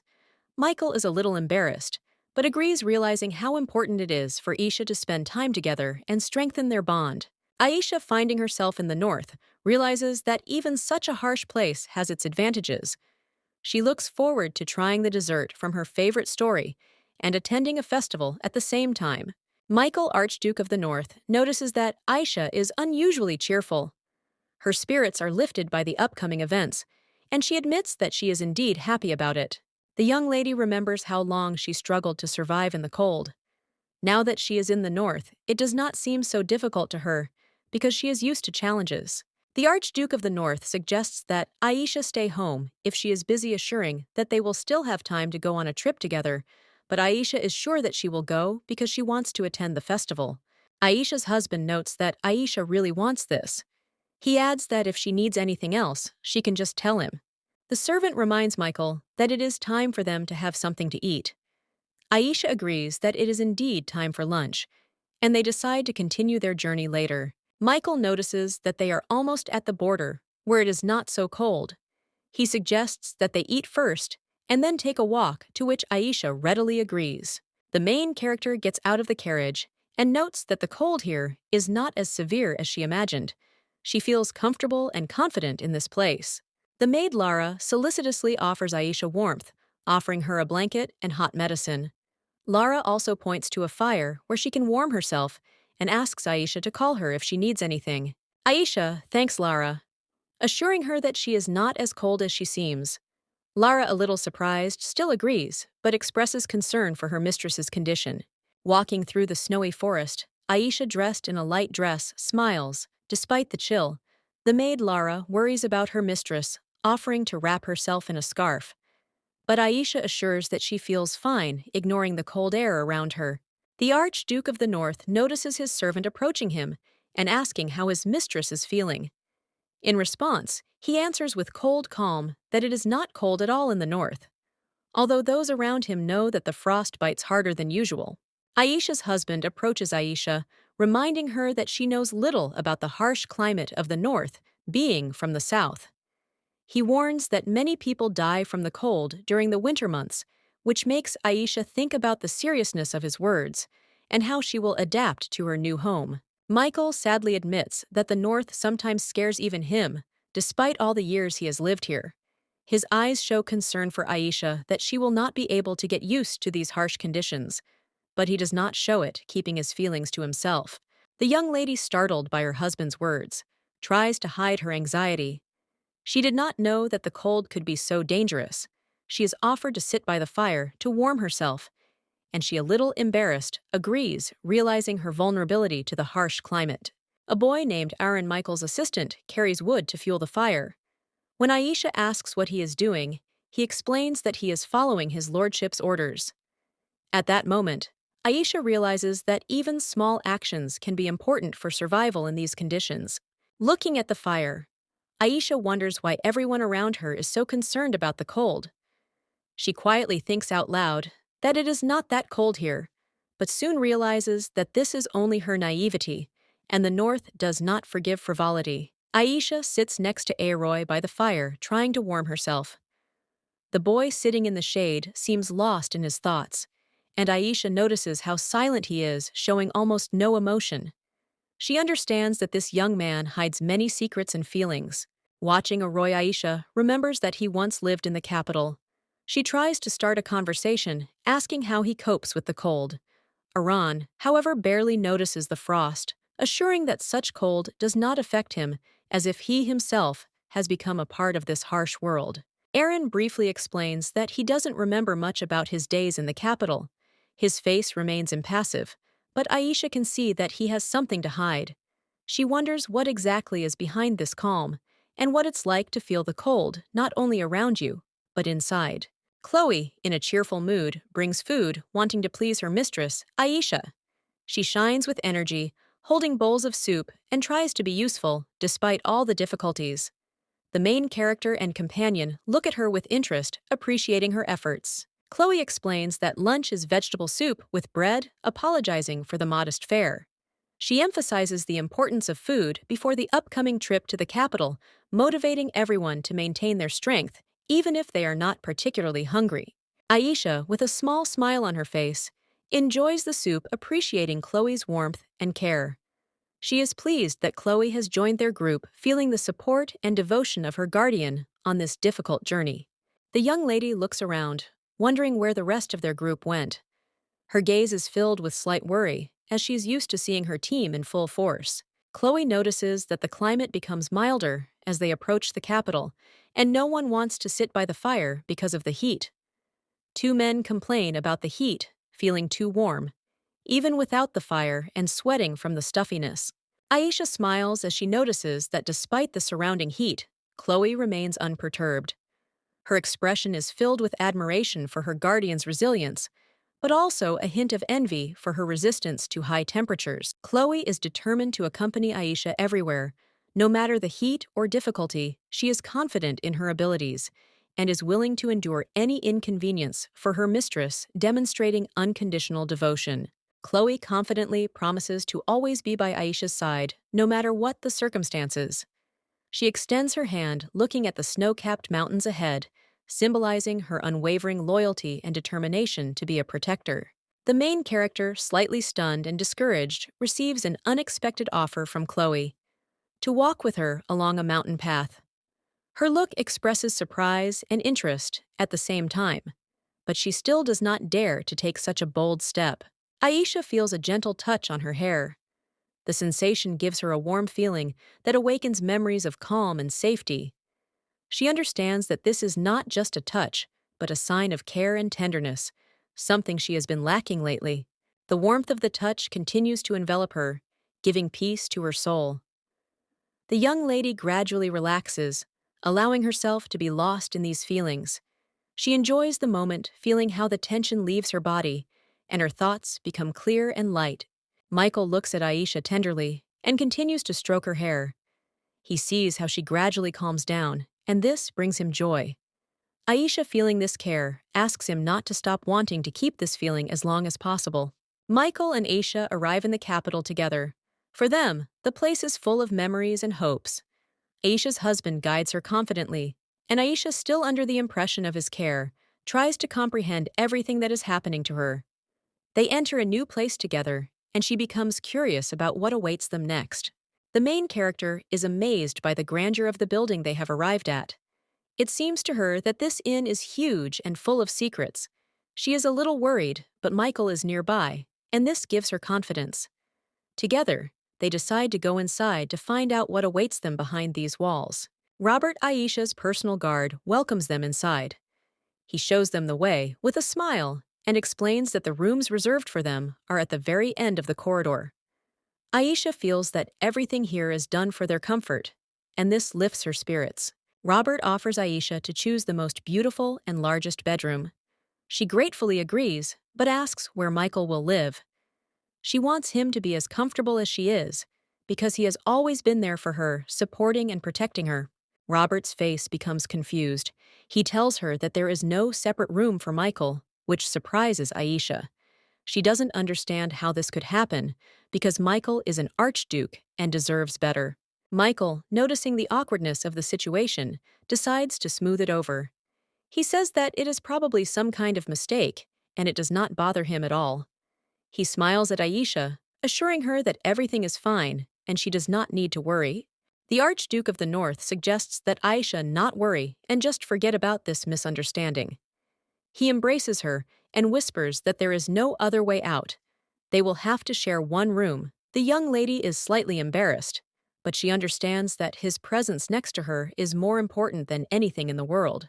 Aisha is disappointed that she found herself in this situation, looking around the luxurious interior of the room with the fireplace. Her mind is filled with doubts about how she could have been deceived or tricked into ending up here.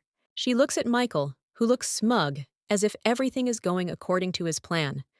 The protagonist notices how he is enjoying the moment, and this irritates her because she feels trapped in circumstances that she cannot control. Aisha notices the large bed in the room and is amazed by its size. Her thoughts immediately begin to wander in different directions, fueling the anxiety of the upcoming joint stay with Michael in the same room. Questions arise in her mind. Why did Michael decide to put them in the same room? Aisha is confused and does not know how to react to such unexpected conditions, feeling awkward and tense. The young lady begins to reflect on the fact that they are no longer in the north, and there is no need to sleep together to survive in the cold. She suspects that Michael does this solely for his own peace of mind and confidence. Michael notices that Aisha is deep in thought and asks her what she is thinking about. Aisha jumps up in fear, caught in her thoughts. She is not ready to open up to him and only denies, trying to hide her embarrassment. The protagonist finally asks why they only have one room, clearly not understanding Michael's logic. Her eyes express confusion and slight worry as she searches for answers in his facial expression. Michael calmly replies that it is his decision and asks if she doesn't like it. He is clearly enjoying the moment, seeing how Aisha is trying to understand what is happening and his motives. Aisha admits to herself that she is not happy with the situation, but she cannot say that she absolutely does not like it. Her face is flushed with embarrassment, and she realizes that she has mixed feelings about what is happening. Realizing that she has gone too far in her thoughts, Aisha tries to pull herself together. She convinces herself not to think about unnecessary things and to regain control over her thoughts so as not to succumb to Michael's provocations. The young lady, the protagonist, starts the conversation by proposing that the company drink in honor of something significant. Robert supports her initiative, enthusiastically proposing a toast. "Here's to us." He looks slightly drunk and pleased, reminding us of his devotion to the company. The Archduke of the North, concerned that Robert may be overdoing it, with his drinking urges him to be careful and not to get too drunk. Robert, despite his frivolity, confidently replies that he knows when to stop. Aisha, noticing Michael, expresses her joy that he has finally returned to the company. Her glowing eyes show how much she appreciates his presence. She admits that she actually enjoys being surrounded by cheerful company. Aisha's husband, noticing this, is clearly pleased, but hides his emotions behind a serious expression. Suddenly, a feeling of embarrassment takes hold of Aisha. She realizes that she didn't say exactly what she wanted and begins to justify herself, trying to soften the situation in front of Michael. Meanwhile, Robert can't stand the drink and fatigue and falls on the table. He complains that he can't drink anymore and that it's his duty to take care of the lady, obviously referring to Aisha. However, Aisha notices that she seems to have a high tolerance for alcohol. She does not feel drunk and continues to have fun, offering to drink to the bottom. She is visited by thoughts that she never thought that she would ever be able to drink and laugh with others so carefree. It seems unreal to her, like a dream. Michael, watching this quietly, says that he thinks Aisha likes it here. His closeness and breathing make her heart beat faster, making her feel embarrassed. The main character feels his breath tickling her ear. She decides not to look in Michael's direction so as not to give away her feelings, because this is the moment when her emotions seem too obvious to her. Chloe turns to the others with indignation, demanding that the game begin, since Aisha is already bored. Her decisive tone emphasizes the importance of the moment, and everyone immediately prepares to act. The game starts with a simple rule: spin the fork, and the person the sharp part points at must say something they couldn't say before. This intriguing game promises many unexpected things. One of the participants realizes that the game and its rules echo Korean customs, which causes him mixed feelings, especially in the presence of the Archduke and his wife. But doubts remain in the shadow of the game. The Archduke of the North, not showing much interest in the game, watches the proceedings with laziness, noting that he is interested in observing the actions of others. His coldness and detachment stand out against the background of the other participants. Aisha tries to understand why her servant does not consider himself worthy of accompanying her. Her surprise gives way to slight confusion because she did not expect such a reaction from her faithful servant. The fork points to different participants several times, and their words become increasingly frank. Some confessions evoke laughter, others touch the soul, turning the game into a real test of sincerity. One of the participants mocks the young servant, not believing that he has anything important to tell his mistress. This causes hostility among those around him, but they decide not to interfere and continue the game. Aaron, reflecting on his duty, realizes that he would have liked to say something important while he was accompanying Aisha. His reflections fill him with the determination to say what he has long kept to himself. Aisha's husband is surprised by what Aaron wants to tell him. He becomes curious because usually the servant did not dare to speak so frankly, but now his words may be very important. While all attention is focused on Michael, Aisha remembers her thoughts about Sir Robert. She realizes that she must finally tell him everything that has been pent up in her soul. The game begins a new round of emotions and revelations. Robert is clearly confused around the table when Aisha suddenly reveals that she dreams of his features, causing her to wake up in a cold sweat. He is unsure how to react to this admission and looks dumbfounded as it has clearly put him in an awkward position. The young lady continues to tell that these dreams frighten her, and Robert is amazed, trying to understand the reason for such unusual attention from his mistress. He is confused. He cannot understand why it is his face that causes such dreams in her. Michael intervenes in the conversation, pointing out that Robert has misunderstood the situation. Michael is clearly annoyed and points out that his wife cannot sleep well. Because of this whole situation, Robert feels pressured and tries to justify himself, but his words are confused, and he does not know what to say. Amidst all this, Chloe and another guard are watching the conversation. Chloe suggests they interrupt their conversation, but her interlocutor politely wonders why they should do that. He is clearly curious about how this situation will end and suggests they wait a little. Chloe confidently insists that she must wait, anticipating that this could lead to her promotion. She watches this with obvious pleasure, her spirits lifted by the thought of a possible reward for her efforts and loyalty to her mistress. Aisha wakes up and has trouble remembering where she is and what happened to her. She is clearly not in her room and feels disoriented, not remembering how she got there, which adds to her anxiety. The protagonist finds that her body is clean and smells of soap, which surprises her. She assumes that this could be the work of Lara, her maid who always takes care of her mistress. This gives her warm feelings, but also hints that last night was clearly wild. Michael meets Aisha and asks if she did anything strange last night. He is clearly referring to her excessive drinking, but he seems slightly amused. Aisha's husband teases Aisha, reminding her that she likes to drink. Michael approaches Aisha, kisses her forehead, and tenderly remarks that she is cute, even when drunk. He looks at her lovingly, and Aisha maintains a neutral expression, but is clearly touched by his attention. This scene highlights their warm relationship despite all the confusion. Aisha worries about whether Michael has had enough sleep, but he assures her that he is used to sleeping in any conditions. He tries not to show his tiredness, but Aisha's caring look betrays her concern for him. The Archduke of the North recalls the hard times of the war, when he had to sleep standing up. He had to become a general early, because the imperial family was constantly pressuring him. These memories bring seriousness to his face.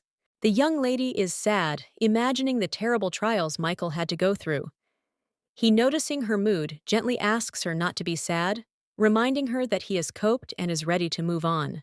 Aisha wonders at what age Michael began to participate in campaigns. He tells her that he first went to war at the age of 18. This information shocks Aisha because since his youth, he has known only hardships.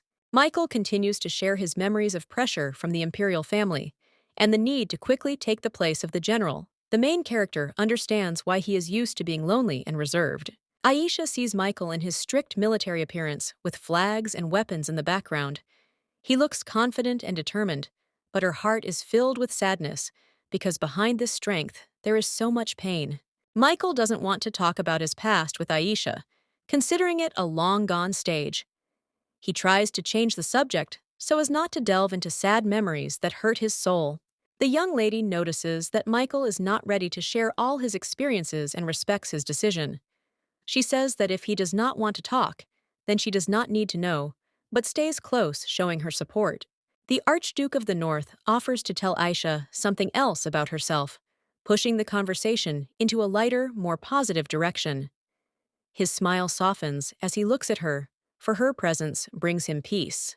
Aisha wonders why Michael is used to being alone. She asks about his mother, trying to better understand his childhood.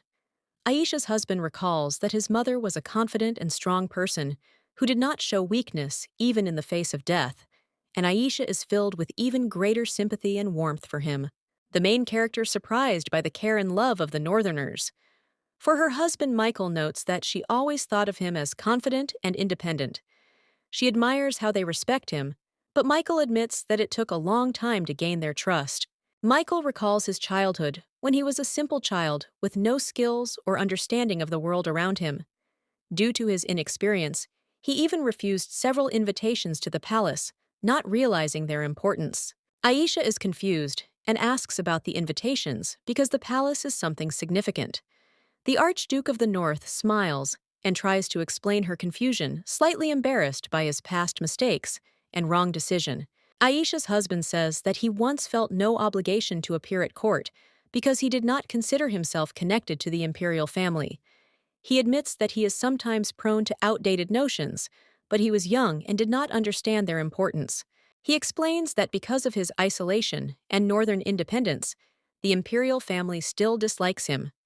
Although he admits his guilt in this, he still believes that they are wrong in their opinion of him.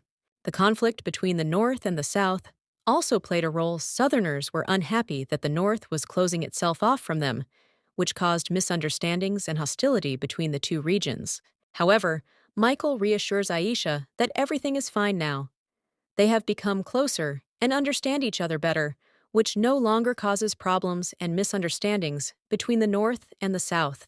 He notices that his friend Davin is also having problems in the palace. Despite his kindness and gentleness, he finds it difficult to find understanding and support among the courtiers.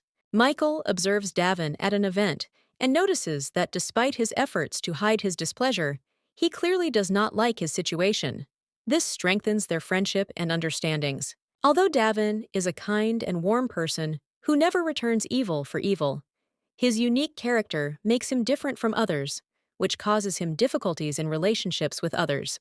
Michael, confident in his mission, hears praise from Aisha. She acknowledges that he has grown into a worthy man. There is a deep connection between them, and their glances are full of understanding and tenderness. The young lady reminds Michael that his choice to become the defender of the North was his mother's dream.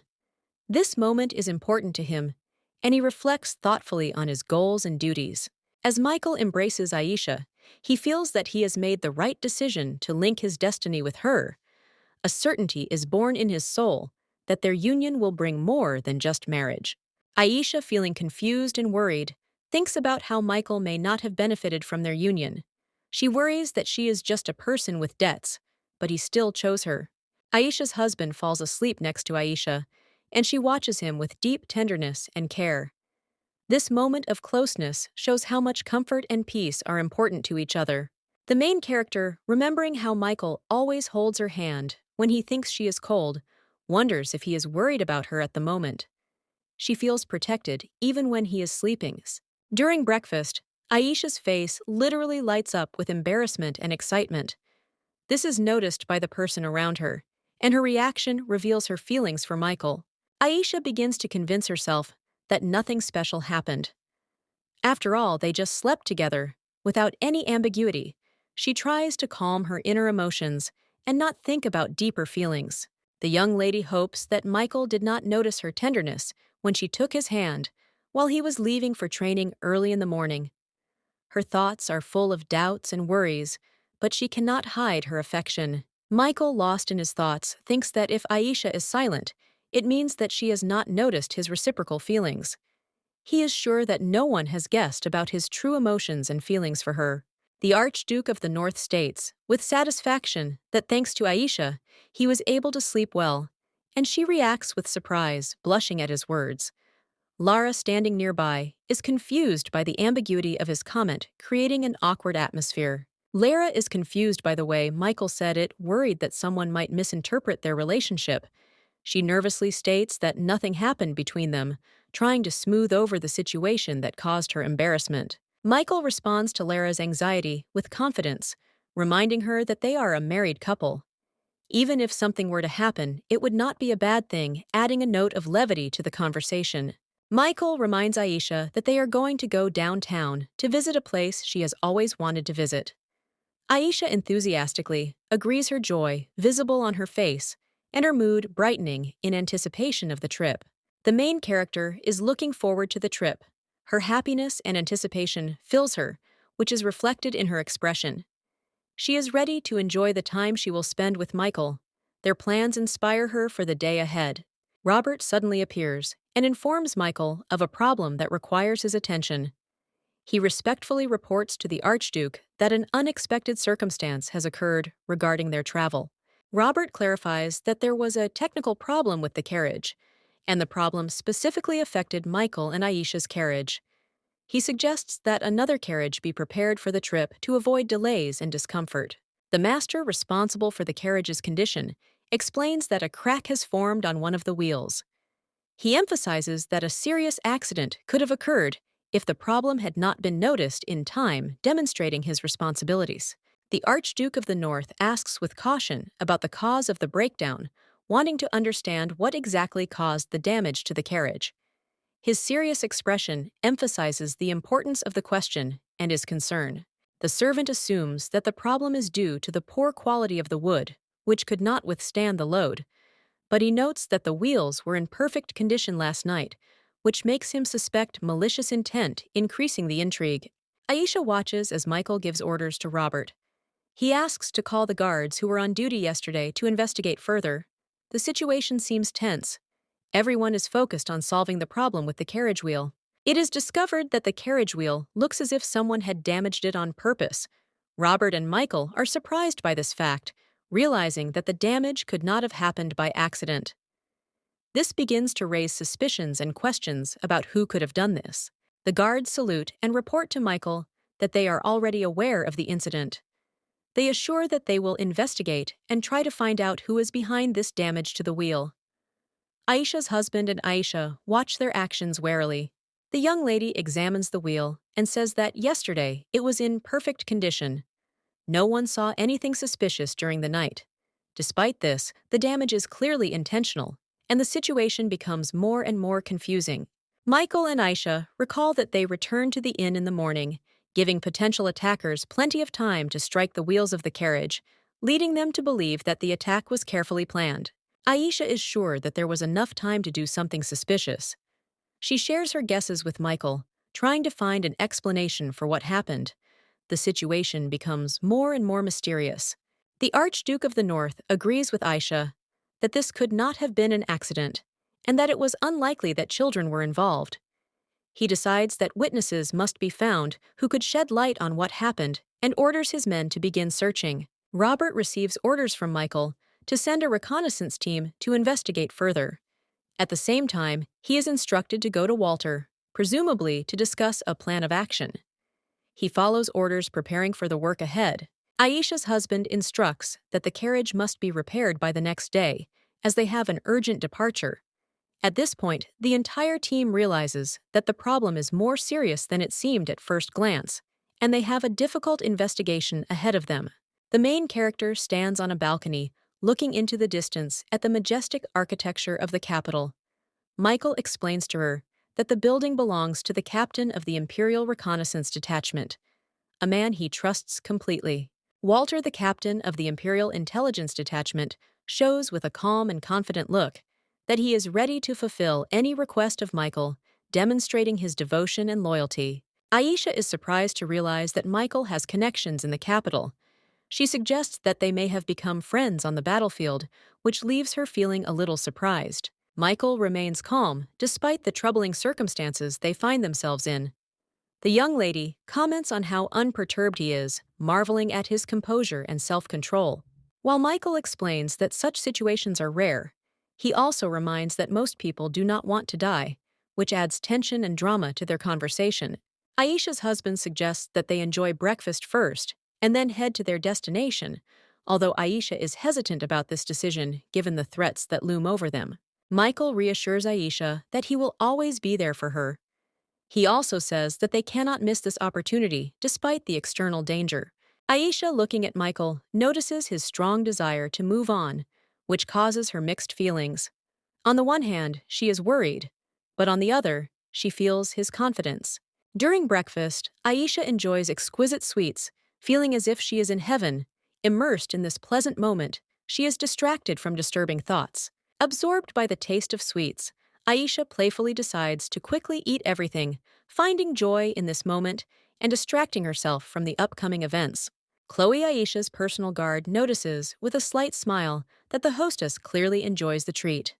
The main character, although enjoying the meal, worries that it is time for them to return without delay. The Archduke of the North, holding a macaroni in his hand, advises them not to rush and finish eating calmly. He is confident in their safety, because the best knights of the empire are nearby, including himself. Aisha thanks him for his concern, but remains concerned about whether they have ordered too much food. Her embarrassment evident against the backdrop of a lavishly laid table, with an abundance of desserts.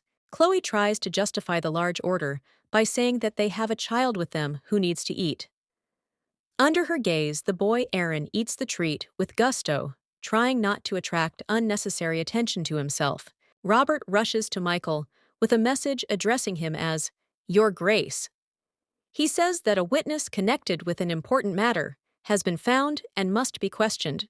Michael is unhappy with the unexpected turn of events and tells Robert that it will be difficult for him to be present in person now, but promises to come later. Robert agrees to pass on the message. The young lady, noticing that the matter required a quick resolution, suggested that Michael go to the meeting immediately, and she herself was ready to return home a little later after finishing the meal. Chloe confirms that, as second in command, she will personally ensure Aisha's safety and escort her back to the palace. Her words convey confidence in the securities. Robert remembers that he is actually the deputy and points this out in an irritated tone. Chloe humorously replies that she thought he was fired yesterday, egging him on and adding to the humorous atmosphere. Robert sharply asks her to stop croaking, playing along with their playful banter, which ends an emotionally charged but light-hearted moment in their daily duties. Aisha and Michael say goodbye at their farewell meeting. Michael touches her hair discreetly before leaving, causing Aisha to feel slightly embarrassed. There is a clear spark between them, and the moment is filled with emotion and the hidden meaning of their connection. Aaron apparently ate the entire dessert while they were talking. His calm face adorned with ears expresses gratitude for the treat. This cute and comical moment shows his carefree side, adding lightness to the story. Chloe suggests that they end their walk, reminding them that it is time to return. She is clearly fulfilling her duties as a guardian, keeping Aisha safe. However, the bright interior and warm sunlight give the scene a calming tone. The main character mentions that she ordered the driver to move the carriage away to avoid unnecessary attention, but expresses concern that he is late. She is concerned about his absence, which causes slight anxiety in those around her. Seeing the market, Aisha suggests going there and having a look around.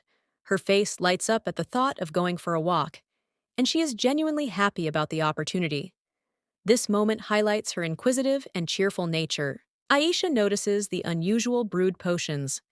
The bright colors of the potions catch her attention, and she admires how interesting they look. This moment adds an element of magic and mystery to the plot. The merchant notes Aisha's insight and explains that his goods have unique properties. They protect against cold and heat. His offer intrigues Aisha, and she is clearly intrigued by his words. The young lady, surprised by what she heard, asks to know more about the products. Her eyes sparkle with interest, and she eagerly awaits more information. This moment reveals her desire to explore and learn new things. Chloe appears in the shadows, her expression grim. She notices the rats, clearly referring to the enemy, and suggests capturing him. Her determination and readiness for action underscore her serious nature. The Archduke of the North gently touches Iran's head and instructs him to look after Aisha. This gesture expresses trust in the boy and emphasizes his important role in the Duchess's entourage. Aisha, along with Chloe and Aaron, enters the shop where they are greeted by the shopkeeper. He admires Chloe's unusualness, pointing out her status as a bodyguard, and asks to pay attention to the herbs he is going to show them. The main character interested in the offered herb asks whether it is really so effective. The seller is clearly trying to impress her, trying to emphasize the properties of his product. Suddenly, an unknown man appears in a dark corner. His appearance is mysterious and somewhat alarming, but he offers his help as if he was waiting for the right moment to intervene. Aisha replies that she was just passing by, trying to remain calm, although she is suspicious of the stranger's behavior. He does not show any obvious threat, but his actions seem too strange to her. The young lady advises the stranger to go his own way and not to interfere in their conversation. She commands Aaron to stand behind her, demonstrating her alertness and protective instinct in the face of a potential threat. The stranger compliments Aisha, noting her tenderness, while simultaneously being surprised by her interest in potent herbs. He explains that he simply could not resist talking to her, hinting at his own interest. The seller, smiling, assures Aisha that the herbs are absolutely harmless. He adds that a decoction of these herbs will help maintain a comfortable state of the body, protecting against cold and heat, and it should be consumed several times a day. Aisha realizes that the salesman is simply trying to sell her more goods. She accuses him of making it easier for him to convince a gullible customer, hinting that he is deliberately overstating the value of the goods to increase profits. The main character smiles suspiciously, asking if the seller is trying to deceive her. Her gaze becomes wary, and she is clearly not ready to trust his words, despite all his assurances. The seller, realizing that his trick has been exposed, admits that the herbs may have minor harmful effects and should not be abused. However, he emphasizes that the effect does exist, and the body will noticeably change from their use. Aisha, with a cold expression on her face, asks why the passerby is interested in this potion. She explains that she is extremely sensitive to cold and is looking for a remedy to alleviate her condition. The shop assistant, somewhat embarrassed, notes that the situation looks serious, as people usually do not try to treat such a minor weakness. The young lady firmly states that this is important to her, and she will manage it herself. A green-haired man smiles mysteriously and tells her that the herb she wants to buy has a strong side effect, leaving everyone in suspense as to what he will say next. The passerby continues explaining that once Aisha drinks the concoction, all of her beautiful hair will fall out. This news stuns Aisha, causing her to look nervously at the interlocutor. Furious at what she heard, Aisha exclaims that such a serious side effect is unacceptable. She looks at the salesman, demanding an explanation, and he begins to hesitate, not knowing what to answer. Aisha, full of indignation, waves her hand and exclaims that the concoction this man sells makes people bald. She notes that if it weren't for the warning from a passerby, the consequences could have been catastrophic. The main character looks around looking for the passerby, but he is nowhere to be found. She wonders how this could have happened, because he was just here, but like a ghost disappeared into the crowd. Aisha turns to Aaron and asks where the man went. Aaron, slightly embarrassed, replies that he has already left, leaving the girl in thought. The young lady, looking at her hair, feels relieved, but also a little sad. She realizes how much that man helped her, and regrets that she did not even have time to thank him for the timely warning. Chloe reveals that she left everyone alive as requested. She looks at Aisha with intensity, relaying important information that Aisha seemed not to expect to hear. Wondering who these people are, Aisha remains calm despite the unexpected news. Her gaze is focused, and she says that their carriage is ready, suggesting that they return. Her soft but confident tone shows determination. Aisha's husband realizes that these are the people Chloe was talking about. The men in their tattered coats look beaten, and he wonders why they were left alive. This makes him uneasy and adds to the tension. The description tells of knights who must always be close to the imperial family. However, Walter lives separately in a mansion, which calls into question his loyalty and role in protecting the ruling family. Michael and Walter greet Aisha when she arrives at the mansion. Their respect is clear in their words, but there is also some tension. Perhaps her arrival was unexpected for them. The Archduke of the North urges them to act quickly, fearing that someone might follow them. His serious look and determined words show that he is constantly on edge, fearing that their safety is at risk. Walter recalls his time as a captain in a reconnaissance troop and was constantly at the king's side. He played a key role in the war, which gave him a certain amount of freedom, including owning his own home. Aisha's husband is surprised to have the opportunity to visit Walter's old house. This place is connected to their past, and many events that remain in his memory, causing mixed feelings. Despite his confident actions, Michael admits to himself that he continues to feel uneasy.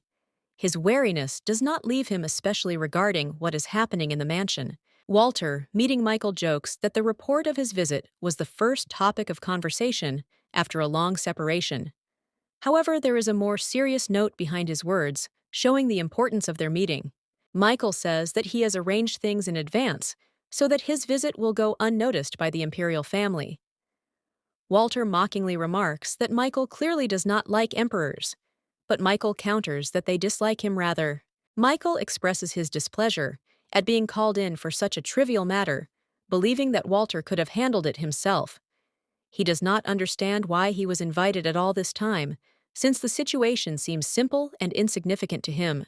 Walter explains that the examination has shown that the blow to the carriage wheel was delivered with incredible precision, so much so that even experienced craftsmen cannot determine what instrument was used. The only hope is a witness.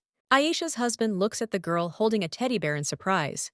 She looks scared and withdrawn. Walter confirms that she is the only witness, and there was no one else at the crime scene. Michael tries to get the girl to talk, asking who she saw next to the carriage. The girl is silent, clutching the teddy bear. The Archduke of the North sees that the girl is scared and understands that it will not be so easy to get an answer from her. Despite all attempts to ask questions, the girl remains mute. Michael notes that she clearly saw something, but is either too shocked or too afraid to speak. Walter reports that they tried various things, but nothing helped. Walter explains that Michael will now have to try to extract information from the girl himself, since all other methods have failed. He adds that even the girl's mother was lied to when she said it was an order from the emperor. Michael, watching the girl, wonders what is wrong with her and why she does not answer questions. He understands that her silence is the key to solving the case, but feels that he cannot find the right approach to get her to talk. The Archduke of the North makes another attempt. He addresses the girl softly and insistently, asking her to tell him everything she saw. His words sound sincere and sympathetic, and the girl looks at him as if she wants to say something important.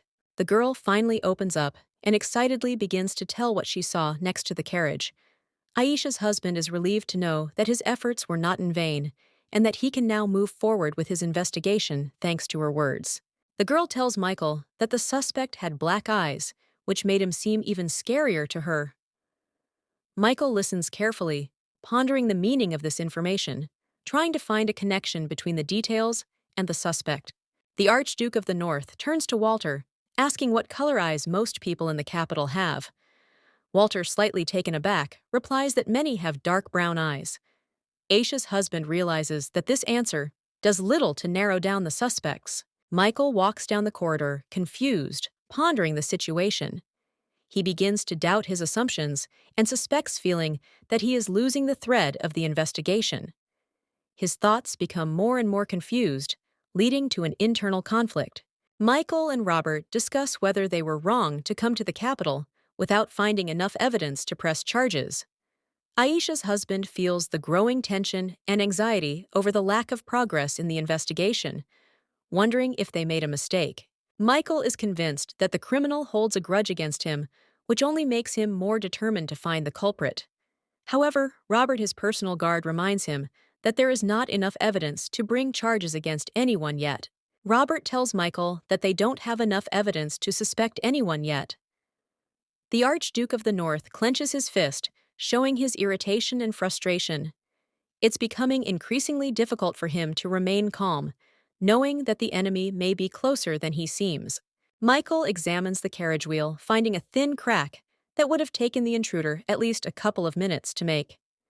He wonders how the intruder managed to leave so few traces, wondering how no one noticed the suspicious activity in time. Michael asks Walter about Aisha's whereabouts. Walter reports that the lady has safely reached her lodgings. The Archduke of the North is relieved a little, knowing that his wife is safe, but his thoughts are still occupied by the investigation and the danger. Walter continues to tell Michael that Aisha fell asleep after dinner. Aisha's husband tries to focus on the information, but his anxiety does not subside. He realizes that his anxiety is not only related to the threat, but also that his loved ones may be in danger. The soldier anxiously informs Michael that Lady Chloe has asked him to hurry back because some suspicious characters have been captured. Michael, seeing bloodstains on the ground, realizes that the situation is escalating, and he needs to act quickly to understand what has happened and prevent further troubles. The Archduke of the North is lost in dark thoughts, realizing that he is beginning to fear his own thoughts. The black eyes remind him that he has almost lost the faith he has built up over the years in his loyal men, which creates uncertainty in him. He realizes how reckless he was to allow himself to suspect those closest to him. The gravity of this mistake makes him doubt himself, and the darkness around him increases the sense of danger and guilt for his mistrust. Chloe appears bright and confident, returning with important information. She immediately attracts Michael's attention by reporting on the events that took place during her walk through the market, which increases the tension. Chloe reveals that she noticed they were being followed and detained the suspects with Aisha's permission. This statement makes Michael realize that someone is clearly targeting his wife, which makes him anxious and angry. Aisha's husband decides to take action, his anger growing. He praises Chloe for the work she has done, but insists that the situation not reach Aisha. He does not want to wake his wife and disturb her. He orders the detainees to be taken to the basement, intending to deal with them personally. The determination and cold glint in his eyes show that he is ready to take extreme measures to protect his loved ones. The situation becomes even more tense when Michael and his companion discuss the strange uniforms of the detainees. This increases suspicions that they are connected to some new unknown unit, which raises even more questions. The tension builds as Michael and his companion move on, reflecting on the fact that the detainees probably didn't realize what they were getting into. This adds to the sense of danger and mystery. In the basement, Chloe smells blood, which immediately puts her on guard. She realizes that something terrible has happened here, and this makes her even more wary, preparing for the unexpected. Each step brings them closer to uncovering a mystery surrounded by blood and fear. Michael and Chloe realize that something sinister is lurking in the shadows of their home, and they are ready to face it. Michael gives Chloe an order, which makes her anxious. She looks tense, knowing that she has a difficult situation to explain. Aisha's husband is clearly agitated, which adds to the tension. Chloe brutally beats the kidnappers, who lie on the floor in tattered clothes and groan in pain. She explains that upon learning of Aisha's possible kidnapping, she could not contain her anger, feeling that she must protect her mistress at any cost. Chloe stands in front of Michael, trying to calm herself and collect her thoughts before reporting what happened. She looks serious and ready to talk, knowing that her actions could anger the Archduke. Chloe begins her report by explaining that the incident occurred when they were returning from the market after visiting a pastry shop. It all started when Aisha became interested in the medicinal concoctions at one of the stalls. The main character approached the merchant to look at the goods closer. At that moment, Chloe noticed suspicious men nearby. Her instincts immediately told her that something was wrong with them, and she prepared herself for a possible threat. As Chloe approached the suspicious men, she noticed one of them had a rope, which made her even more suspicious. Later, while searching them, she found sleeping pills in their pocket, which finally confirmed her fears. Chloe tries to interrogate the captives, asking who they are and whose orders they are following, but they remain silent. She shares her doubts with Michael, believing that the kidnappers themselves do not know the whole picture of what is happening and are only executing someone else's orders. Michael is frustrated and worried that no one knows who he is or how serious the situation is. He is worried that Aisha could have been the victim of an assassination attempt. He understands that Chloe's actions were meant to protect her, but he demands more specific answers. The Archduke of the North looks at the suspects with cold disdain. He reminds them that the woman they were trying to kidnap is the esteemed Archduchess of the North. His gaze turns menacing, emphasizing that such actions against Aisha are unforgivable. He warns that the Knights of the North are strong both physically and mentally. Even one word from these knights can strike fear into the hearts of weak-willed enemies. His words sound stern, emphasizing that no one will be able to threaten the safety of his wife with impunity.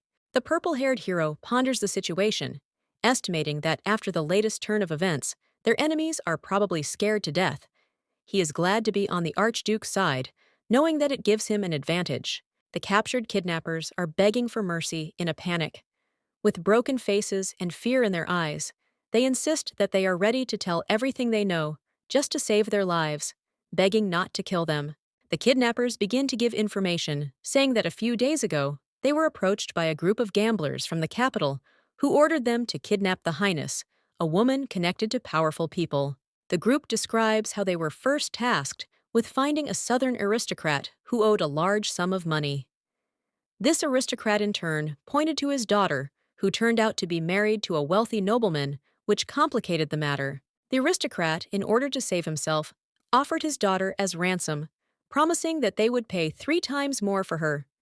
The kidnappers freed him, believing his words, and began searching for the woman, hoping to quickly get rich. Robert Aisha's personal guard suspects deception in the kidnappers' story. He questions them on how they knew the lady's location if they had no details, showing his distrust. The kidnappers, trying to justify themselves, say that they received a rough description of her appearance. They assumed that since the father was in the capital, the daughter should be there too, and began searching in different places until they accidentally stumbled upon her. The guard continues to interrogate the kidnappers, noting that if they had really been looking for the lady for several days, they should have visited all the inns. He hints that they probably noticed her by her luxurious carriage, confirming their involvement.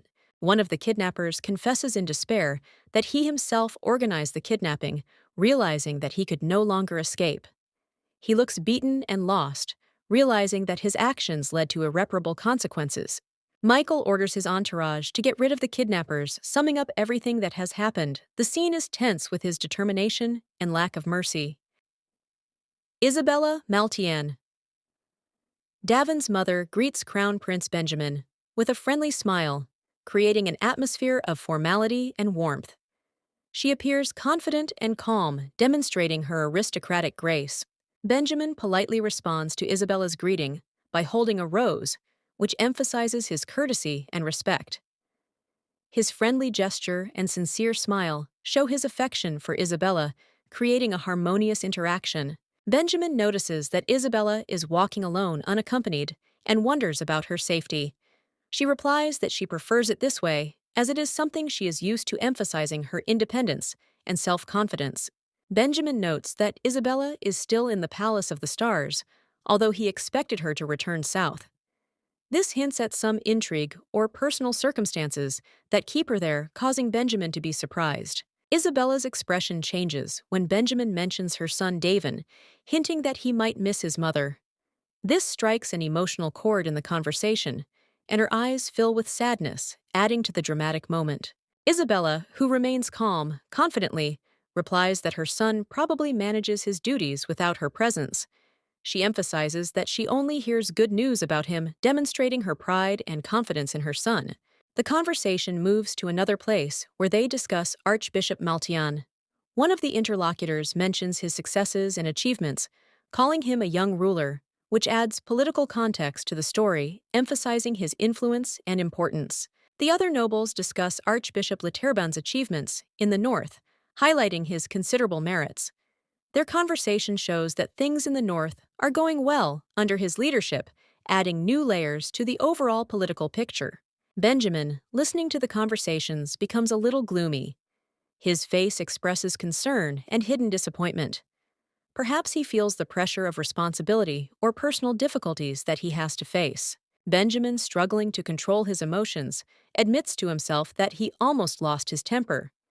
His tense expression speaks of an internal struggle, adding depth to his character and showing that even a crown prince can have doubts and worries. Aisha feels a slight chill as she watches the shimmering morning sun stream through the windows. The day has been eventful, leaving her with many thoughts and memories that still haunt her. She feels a slight shiver as she remembers conveying her inner uncertainty. Chloe greets Aisha with a smile and offers her a rest, noticing her fatigue. The young lady shyly agrees, realizing that the guard's concern is sincere and genuinely supportive. But in her heart, there is a growing worry that she cannot yet express in words. Reflecting on recent events, Aisha wonders about the mysterious people who have appeared in their lives. Their intentions remain a mystery, and this worries her because the answers are still not found. The uncertainty makes her feel vulnerable. Chloe confidently assures Aisha that the answers to all her questions will appear tomorrow.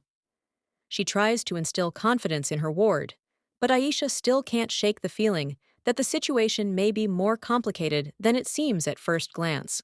Despite her fatigue, Aisha decides to hold on and not give up. Michael's imminent return gives her the determination not to put things off until later. She understands that she cannot afford to give up at such an important moment and prepares to meet her husband. At night, under the blanket, Aisha notices that Michael has returned, but she did not even notice his arrival. Her thoughts are occupied with worrying about his return and thinking about how she missed the moment of his arrival when she so wanted to meet him.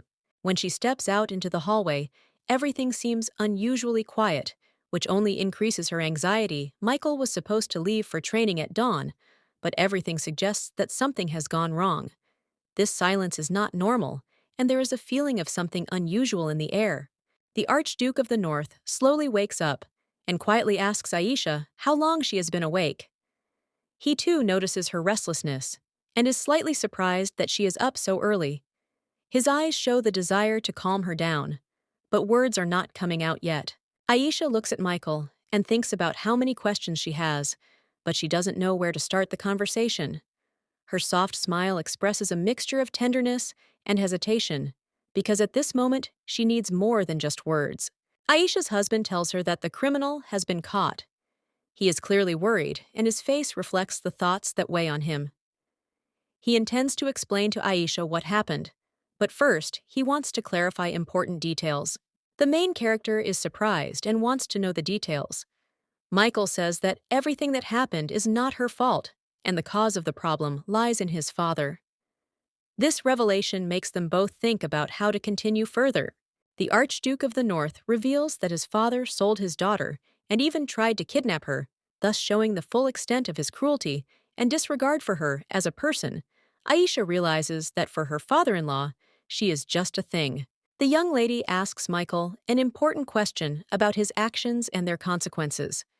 She is concerned about how far Michael has gone in his attempts to correct the situation and wants to know if anyone was killed. Aisha's husband meets Robert, who immediately asks him what he said to Aisha's question. Michael's words become an important signal for him because they reveal his moods and inner struggle. Robert reveals that Michael skipped his morning workout to be with Aisha, which is quite uncharacteristic of him. This shows his deep feelings and care for her, despite all the difficult circumstances. Michael often does this when he is plagued by anxious thoughts. Robert notes that, at such moments, Michael completely immerses himself in his emotions and uses this time to focus on what is really important to him. He reflects on his role and responsibility in what is happening, trying to find the right path. Despite all the pressure, Michael shows resilience and a willingness to protect those dear to him, even if it means standing up to his father. Tension builds between them as Michael realizes that his feelings and actions directly impact Aisha and her safety. Robert realizes that Michael is on the edge, balancing between duty and personal emotions. Michael realizes that he must overcome his inner demons to support Aisha and save their relationship. This moment shows his determination and willingness to make any sacrifice for her safety and happiness. Robert tries to console Michael, noticing his anxiety. He explains that Aisha was scared, because it is always scary when human blood is spilled. Aisha's husband is sad, and Robert tries to soften the situation. Robert remembers being accused of cruelty after returning from the war. He tries to cheer Michael up by showing his smile and assuring him that he is okay. Michael listens silently, experiencing an internal conflict. The Archduke of the North wonders when he last heard gratitude from someone else. He finds it difficult to accept that Aisha acknowledged his sacrifices for her. It causes him strong emotions, and he looks confused. Michael remembers how Aisha hugged him and thanked him for his sacrifices for her. He was embarrassed by these words, because for him they were unexpected and unusual. The memories take him back to the moment when he felt something new. Against the backdrop of memories of the Liederbahn family, Michael feels gratitude that was once foreign to him. He realizes how much he sacrificed for his family, and now sees how important his actions are for his loved ones. Michael admits to himself that he never expected to hear such words from another person. He is amazed at how much his perception of gratitude has changed and how deeply these words have touched his heart. Robert begins to question his sanity as he feels emotions he hasn't felt before. His confusion grows, and he wonders how long he can ignore these new feelings that continue to haunt him. The Archduke of the North confirms that such changes are possible. He reassures Robert, explaining that feelings can change and that this is natural. Michael's words resonate with Robert, who seeks solace in these thoughts. The question of why Michael dines alone remains in the air. Servants serve him food, but his thoughts are clearly far from what is happening. He is lost in his thoughts and does not seek communication. Robert explains that Aisha needs time alone. He is sure that this is the right decision, because sometimes solitude is necessary to understand your own feelings and to understand what is happening around you. Robert and Chloe, discussing the situation, note that it is unlikely that Aisha and Michael have had a falling out. They push Robert to tell them what is going on, but he shirks, fearing the consequences. Aisha's husband, sitting at the table, listens intently to their conversation. Michael agrees that Aisha needs to be alone, and muses that although Aisha didn't say it outright, her reactions show that she was surprised, and perhaps shocked. Chloe tries to cheer Michael up, saying that he can easily diffuse tension. She smiles and winks, trying to lighten the mood, but Michael continues to look worried. Chloe reminds Michael that it is wrong to interfere in the situation, especially when Aisha is already having a hard time. She emphasizes the importance of not complicating the situation and offering support without interfering directly. The Archduke of the North reacts to Chloe's words with a slight thoughtfulness, indicating that he is willing to consider a different approach. He relaxes a little, acknowledging that her advice may be useful, and begins to formulate a plan of action. When Chloe asks what Michael plans to do, he says he'll do anything to see Aisha smile again. These words show how much he cares about her and how important it is for him to bring back her joy. Chloe, surprised by his reaction, asks if Michael ever gave Aisha anything special. Aisha's husband is a little embarrassed and admits that he always tried to give Aisha everything she needed, but never thought about small, nice gestures. Michael reflects on Chloe's words and realizes that he never did nice little things for Aisha without a special reason. He realizes that such little things could have improved their relationship and made Aisha happier. Michael recalls how after their wedding, he decided that it was his duty as a husband to provide Aisha with everything she needed so that she would never want for anything. However, in caring for her material well-being, he missed the emotional component of their marriage. Looking back on their conversation in the early days of their marriage, Michael realizes that his approach to marriage was too formal. He asked Aisha only about her desires for the essentials and overlooked her need for simple pleasures and attention. Robert says that Aisha doesn't want anything, but his words are confusing. Aisha's husband, with a displeased expression on his face, is lost in his thoughts, perhaps thinking that something needs to change. Chloe says things are different now and urges Michael to take action before leaving the capital. Her seriousness and determination underscore the importance of the moment. Chloe and Robert agree that Aisha won't be able to enjoy the festival in her current mood. They decide to pick out the perfect gift for her to cheer her up. Robert approaches a salesperson in search of expensive jewelry, asking where he can find it, and wonders why the clothing stores are already closed. The saleswoman explains that all the merchants have been summoned to the Empress, so the shops are closed. This explanation makes the situation a little easier, but the task of finding a gift becomes more difficult. Chloe notices that they are empty-handed, but assures Michael that they will find something. She points in the direction where the desired product may be. Michael, wanting to do something nice for Aisha, decides to continue his search. His determination to give at least something underlines the importance of this moment for him. The Archduke of the North examines a massive necklace with a large stone and wonders if it will suit.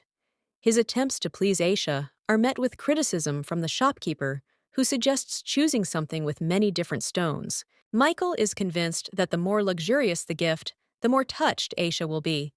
He continues his search, trying to choose the most impressive option.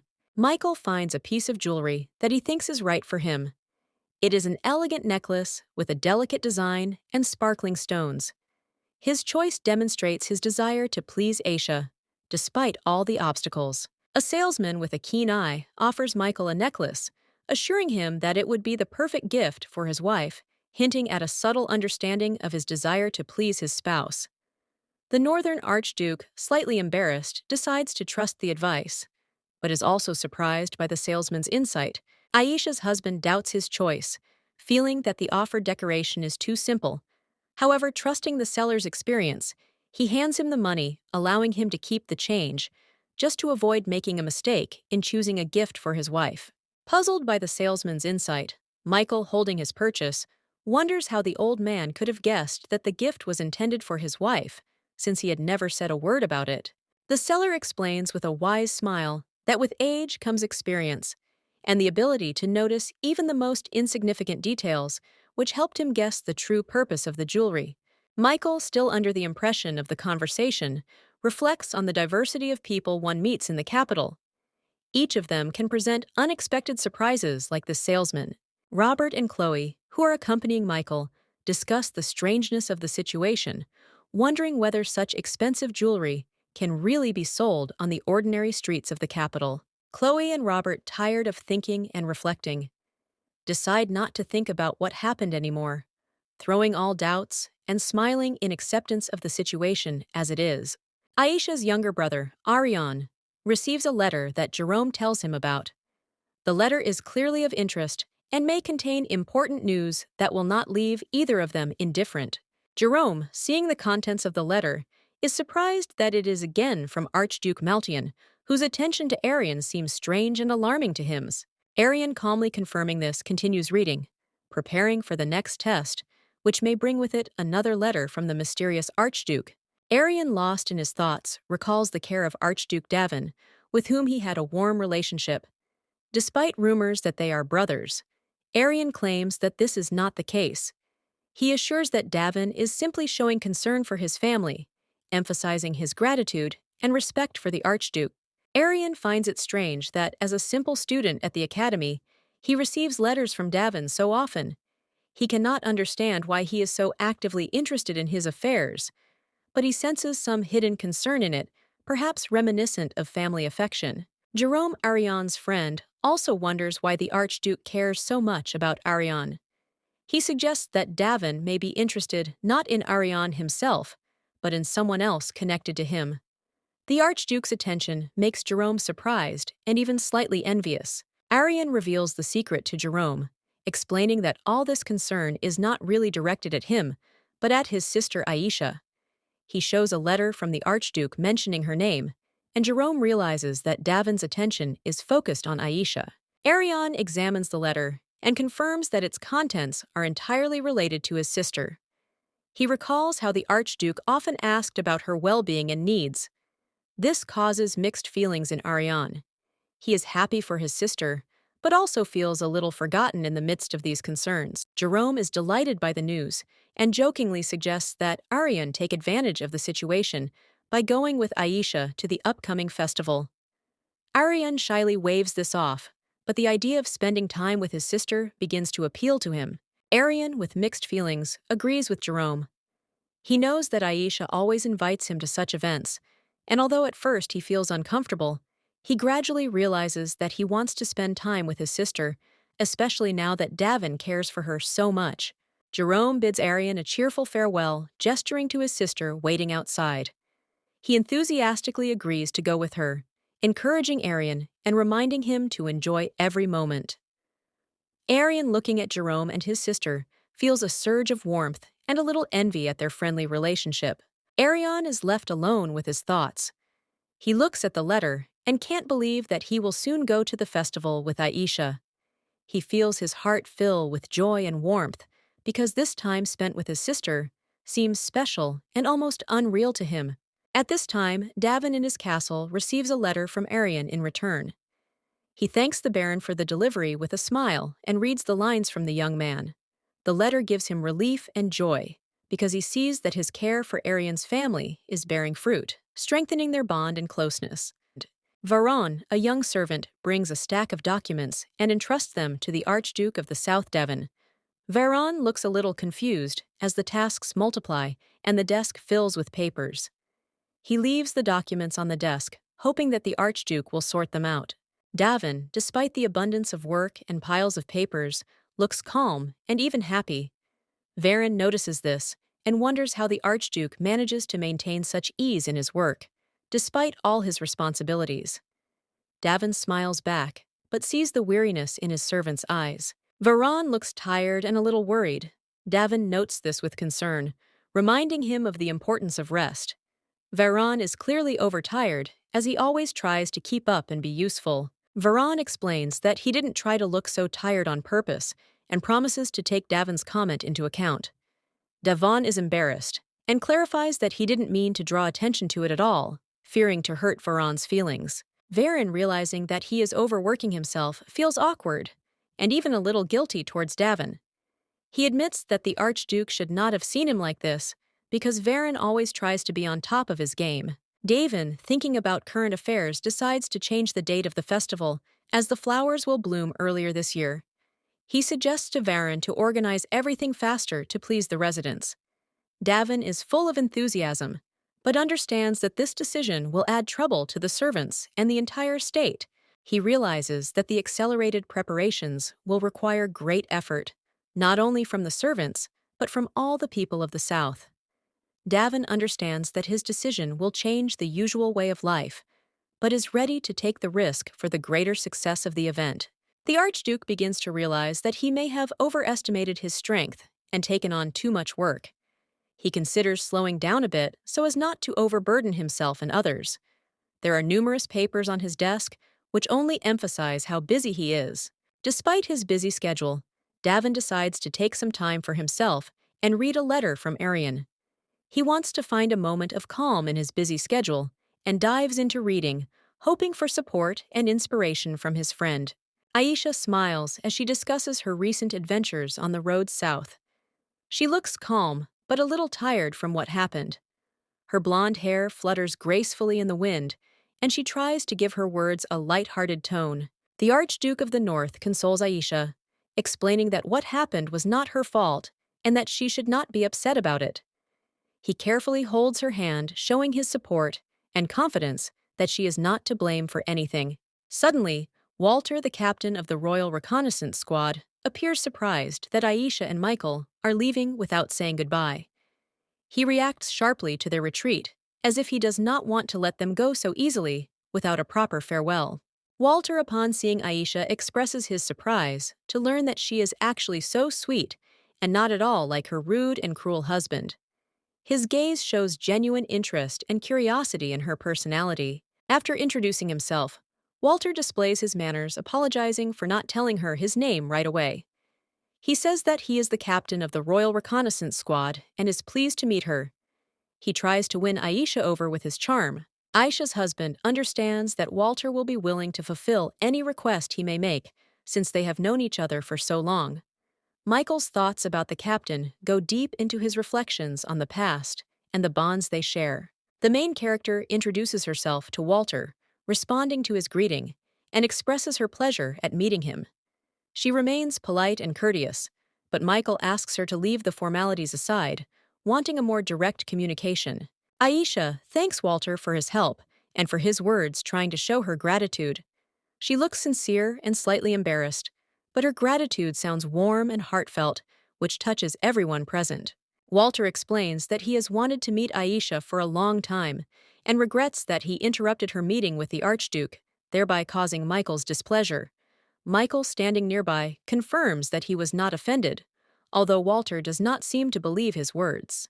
The young lady is confused when she realizes that Michael thought of their meeting as a date. Her cheeks flush, and she is internally embarrassed by these words. She cannot believe that Michael saw that day as a date and is embarrassed by her own feelings. Walter recalls how Michael has changed since his youth. He has become a completely different person, more confident and mature. Walter smiles and mentions that they have a long road ahead and suggests that they continue on their way. Before leaving, Walter wants to tell Aisha a story about Michael's youth. He prepares himself for the story, clearly wanting to share something meaningful and interesting about the Archduke. Walter says that at 18, Michael was much rougher than he is now. Even in battle, he was strict and tough with his comrades. But despite his severity, he always helped in difficult situations. Walter continues by mentioning that Michael was the only one who came to his aid when Walter, an old soldier, was in danger. This story shows that despite his toughness, Michael has a kind heart. Walter jokingly states that love is the best recipe for happiness, implying that Michael has finally found his home with Aisha. Michael reacts to the jokes with slight irritation, but it is clear that he is pleased to hear it. Michael is informed that all preparations are complete. He quietly thanks them for the information and says that they are leaving. His determined demeanor shows his readiness to face any challenges along the way. Aisha notices the peaceful expression on Michael's face. She assumes that he is happy to meet Walter, even if he does not say so out loud. This makes her understand that Michael is capable of showing emotion and caring despite his stern appearance. Aisha's husband suggests that Aisha get some sleep as they have a long journey ahead of them. His words convey concern and a desire for her to feel comfortable, which touches Aisha. The main character realizes that she should not misinterpret Michael's kindness. She understands that she must take control of her feelings, but her heart still flutters when she thinks about his care and attention. Michael asks Aisha if she is awake and invites her to look out the window, opening her eyes. Aisha is amazed by the beauty of the landscape outside the window. She is delighted and touched that Michael shared this moment with her, seeing in this gesture another facet of his character. Aisha and Michael are in a carriage. The young lady is surprised that they have not yet reached their destination. She is worried because this is her first trip to this area. The Archduke of the North notes with a smile that Aisha is literally beaming with excitement, as if she had never been here before.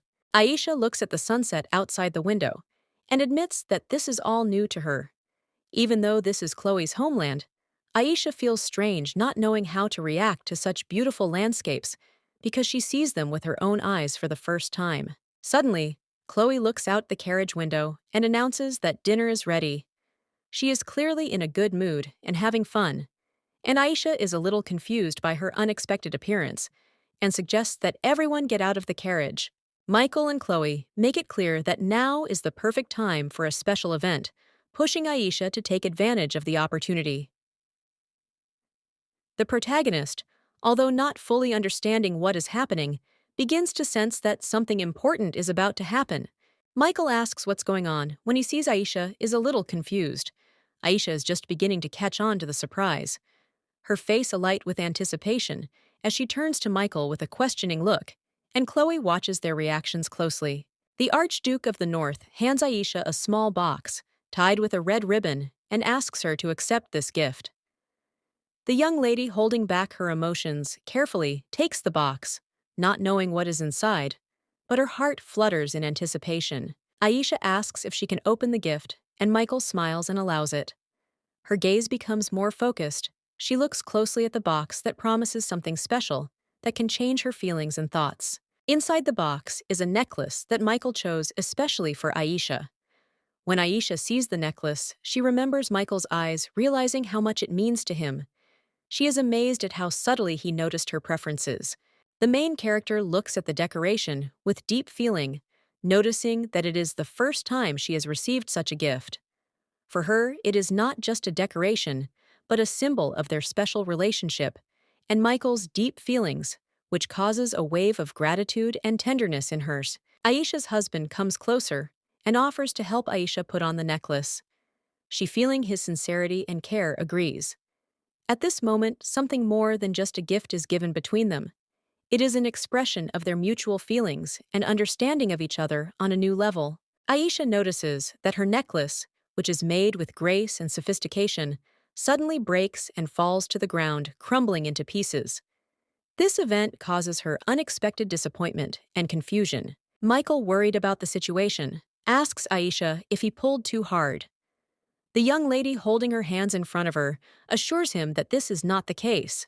She is confused because she herself did not expect the necklace to be so fragile. When Aisha asks where Michael got the jewelry, he admits that he bought it from a street stall. His face expresses annoyance and shame at what happened. He covers his eyes with his hand, realizing that he made a mistake. The Archduke of the North is genuinely worried and perplexed as to why the necklace broke since he paid a considerable amount for it. He is sure that the seller chose the best. There is despair in his voice, since this should not have happened. Aisha sits down on the grass next to Michael, and he turns to the sunset, Aisha's husband. Not hiding his disappointment, declares that he hates the capital, where it would seem everything should be better. But in reality, it turns out not to be so. Michael is still upset about what happened, but Aisha, not wanting to leave him sad, reveals that she took the broken necklace with her. She carefully put it in her purse, trying to save even the broken parts. While Michael is deep in thought, Aisha tries to lighten the mood by smiling and saying that she would like to meet the salesman who deceived them again. There is more lightness in her words than malice. The main character consoles Michael, saying that anything can happen, and for her this is the first time that something went wrong. She believes in the best and supports Michael, encouraging him with warm words that should restore his confidence. Michael, touched by Aisha's support, promises to buy her something better next time and will test it for durability in advance. He wants to be sure that he will not let her down again. Aisha's husband takes her hand, carefully promising to improve. Aisha, touched by his attention, smiles and assures Michael that it is enough for her, that he simply wanted to do something nice for her. She is grateful to him and assures him that everything is fine, adding warmth to their relationship. The young lady, looking at Michael with interest, asks him why he has prepared a gift for her. Her sincere curiosity and the gentleness in her voice cause a smile to appear on his face. He answers her mysteriously with a question, prompting Aisha to guess for herself. Michael, with a slight smile, asks what Aisha thinks would motivate him to give her a gift. His gaze is warm and full of tenderness, and his intentions seem clear. The Archduke of the North wants her to understand his feelings without further ado. He admits that he wanted Aisha to be in a good mood. His goal is to see her smile, because that is the most important thing for him. Michael shows care and attention to his wife's emotions, which touches Aisha even more. Aisha feels her heart begin to beat faster. His simple but sincere words evoke strong emotions in her that she hasn't felt in a long time. She is surprised by how much this moment touches her. Her thoughts are filled with emotions. She understands how important this gift is to her, and decides that she will definitely have to fix it. Michael remains serious, but inside he is also filled with warmth from these moments. They are approaching their destination. The main character notices how the buildings are getting bigger and realizes that they have almost reached their destination. The excitement is growing, but so is the tension of the upcoming meeting. The Archduke of the North tells Aisha, with some awkwardness, that they are almost there. His calm at this moment contrasts with his inner turmoil, but he tries to remain composed so as not to disturb Aisha. Aisha feels how the awkward atmosphere between them gradually becomes pleasant to her. She understands that Michael experiences the same emotions as she does, and this brings them even closer. Before them appears a majestic estate where they are to stay. The house looks impressive and inspires a sense of respect, but also carries with it the expectation of something important and fateful. Aisha's husband was initially against them staying in this place, but he finally agreed after much persuasion from Aisha. She felt that his resistance only increased the significance of what lay ahead, and she was grateful for his understanding. The young lady walks next to Michael. Aisha smiles and advises him to be careful, to which Michael agrees, although he looks a little worried. There is a sense of warmth and care between them, despite Michael's visible tension. They arrive in Malta, greeted by guards of honor, with pikes and a magnificent carriage. There is a festive atmosphere, but the night seems too late for such a reception, which disconcerts Aisha. The main character is taken aback by the unexpected greeting that occurs late at night. Her surprise is conveyed by her facial expression. She clearly did not expect such a ceremony at such a late hour. They are greeted in the hall by a representative who expresses joy at their arrival. Noting that they have come a long way, Aisha and Michael respond with grateful smiles despite their fatigue from the journey. Inside the hall, already at tea, Davin notices that Aisha has lost a lot of weight. He is genuinely concerned about her health, which makes Aisha slightly embarrassed, but she assures him that she has eaten and slept enough. The young lady suggests not to discuss the topic of her father at such a late hour. She tries to calm the guests and suggests continuing the conversation at a more appropriate time so as not to disturb the peace of the night. Davin asks how their trip to the capital went. Noting that they were delayed, Aisha says that the trip was indeed interesting, but she is noticeably tired from the journey. The main character feels awkward about their late reception. She reflects on how long they were expected, and on the people who stayed until the night to greet them. Michael assures Aisha that everything went as planned, and reminds her that it was she who asked them to stay in Malta. He expresses support, hinting at the predictability of their actions and what is happening now. Davin agrees with Michael and emphasizes that everything really went according to plan. He smiles happily, calling Michael Archduke Leaderbon, which emphasizes their respectful and warm communication. Aisha, accepting tea from a servant, makes a mistake and thanks him, calling him Aaron. However, the servant corrects her, saying that he is not Aaron. The young lady looks at him in surprise, trying to understand what is going on.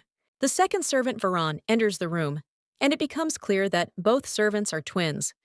Aisha is confused, not understanding why they look the same. Michael, standing nearby, smiles, watching her reaction. The main character, slightly embarrassed by the situation, asks why one of the servants is laughing. She is perplexed, as she is not used to such attention from servants, especially when her jokes are not understood. The Archduke of the North explains to Aisha that the twins are easily confused, as they are both servants and have the same appearance. This leaves Aisha even more surprised, and she muses out loud at how detailed the supporting characters are. Aisha continues to ponder why even minor characters have such detail. She notes that they look too similar, and wonders how the Baron from the capital and the twins ended up in different places.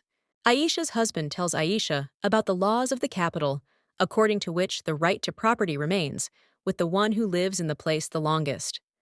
The young lady begins to connect this information with the fate of the twins and wonders how this affects their lives. Aisha wonders why the twins are separated and working in different places. She is worried that it might be due to some problem or fight between them. She wants to understand why they are separated despite being related. The twins answer in unison that one serves in the north and the other in the south. They say this with sadness, but clearly understand that they could not choose where to go. The main character is surprised that their separation was forced. Aisha breathes a sigh of relief, realizing that there is no serious problem between the brothers, and their separation is only due to work obligations. She smiles, feeling relieved that nothing serious has happened. Michael sums things up by announcing that the twins' things have already been delivered to their rooms and invites everyone to go outside. He cordially invites everyone to take a walk, to discuss what happened and enjoy the nice weather.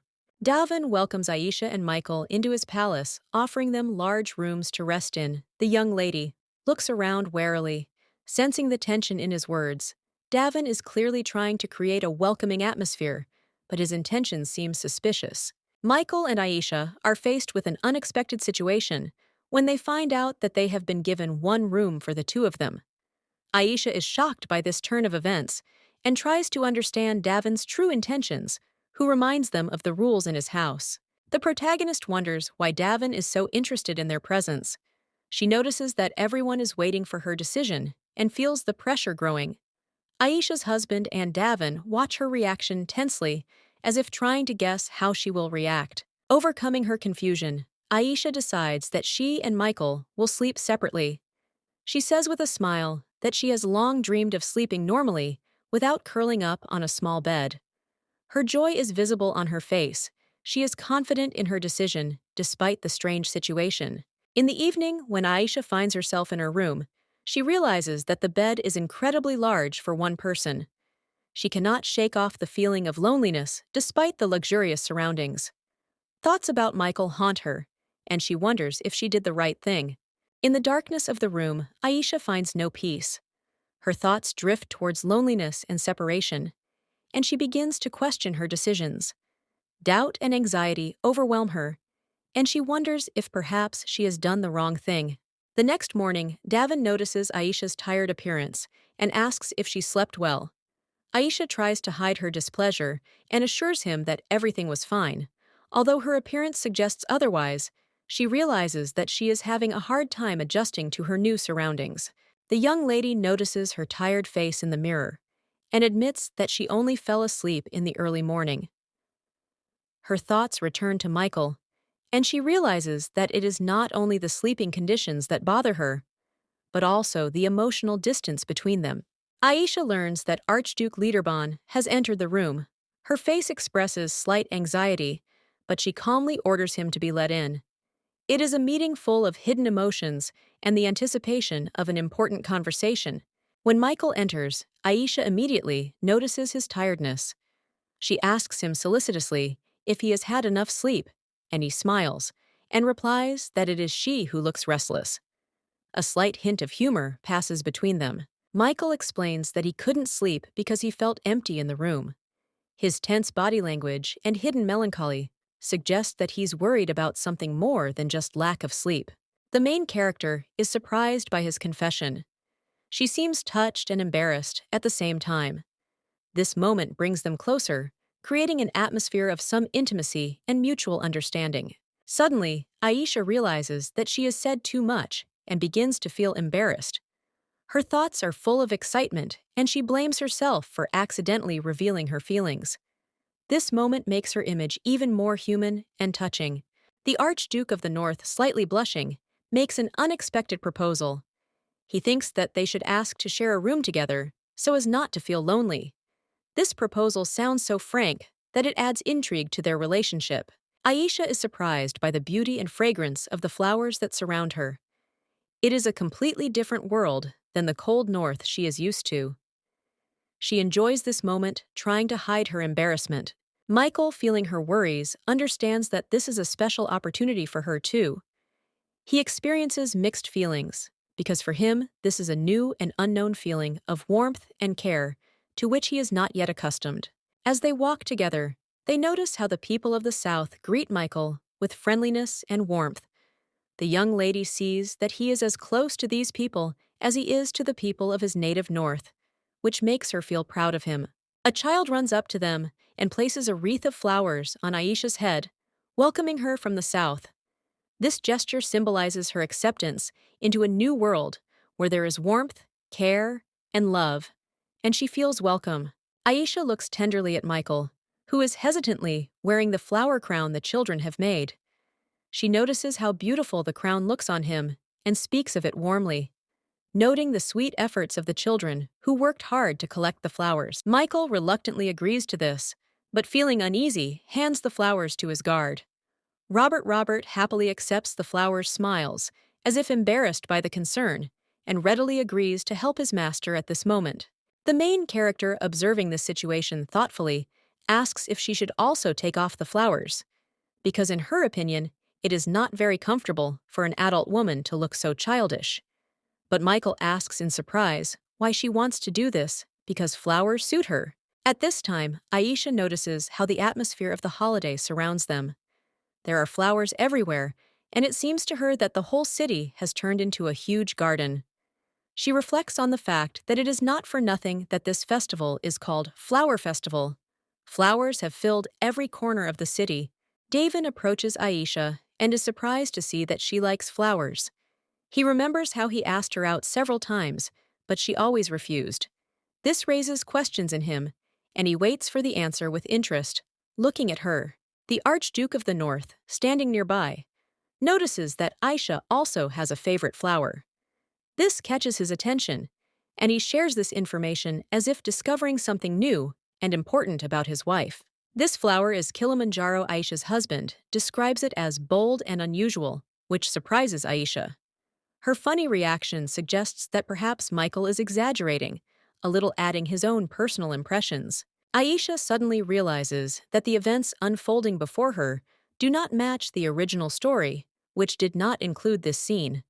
She is amazed at how the events have changed, especially when she watches the friendly conversation between the two archdukes. The young lady smiles and notes that although the archdukes seem to be friends, she didn't even know about it before. She sees something funny in this misunderstanding, but realizes that it is no longer her problem and lets it go. Aaron, standing by the window, looks at the landscape and has a calm conversation with his brother. He asks a question as if not expecting much enthusiasm from the answer. Their dialogue shows a certain indifference to what is happening. The brothers then meet face to face, and Aaron expresses surprise that they are in this place together. He looks a little thoughtful, as if he did not expect to see his brother at this moment. Aaron asks how his brother Varon is doing.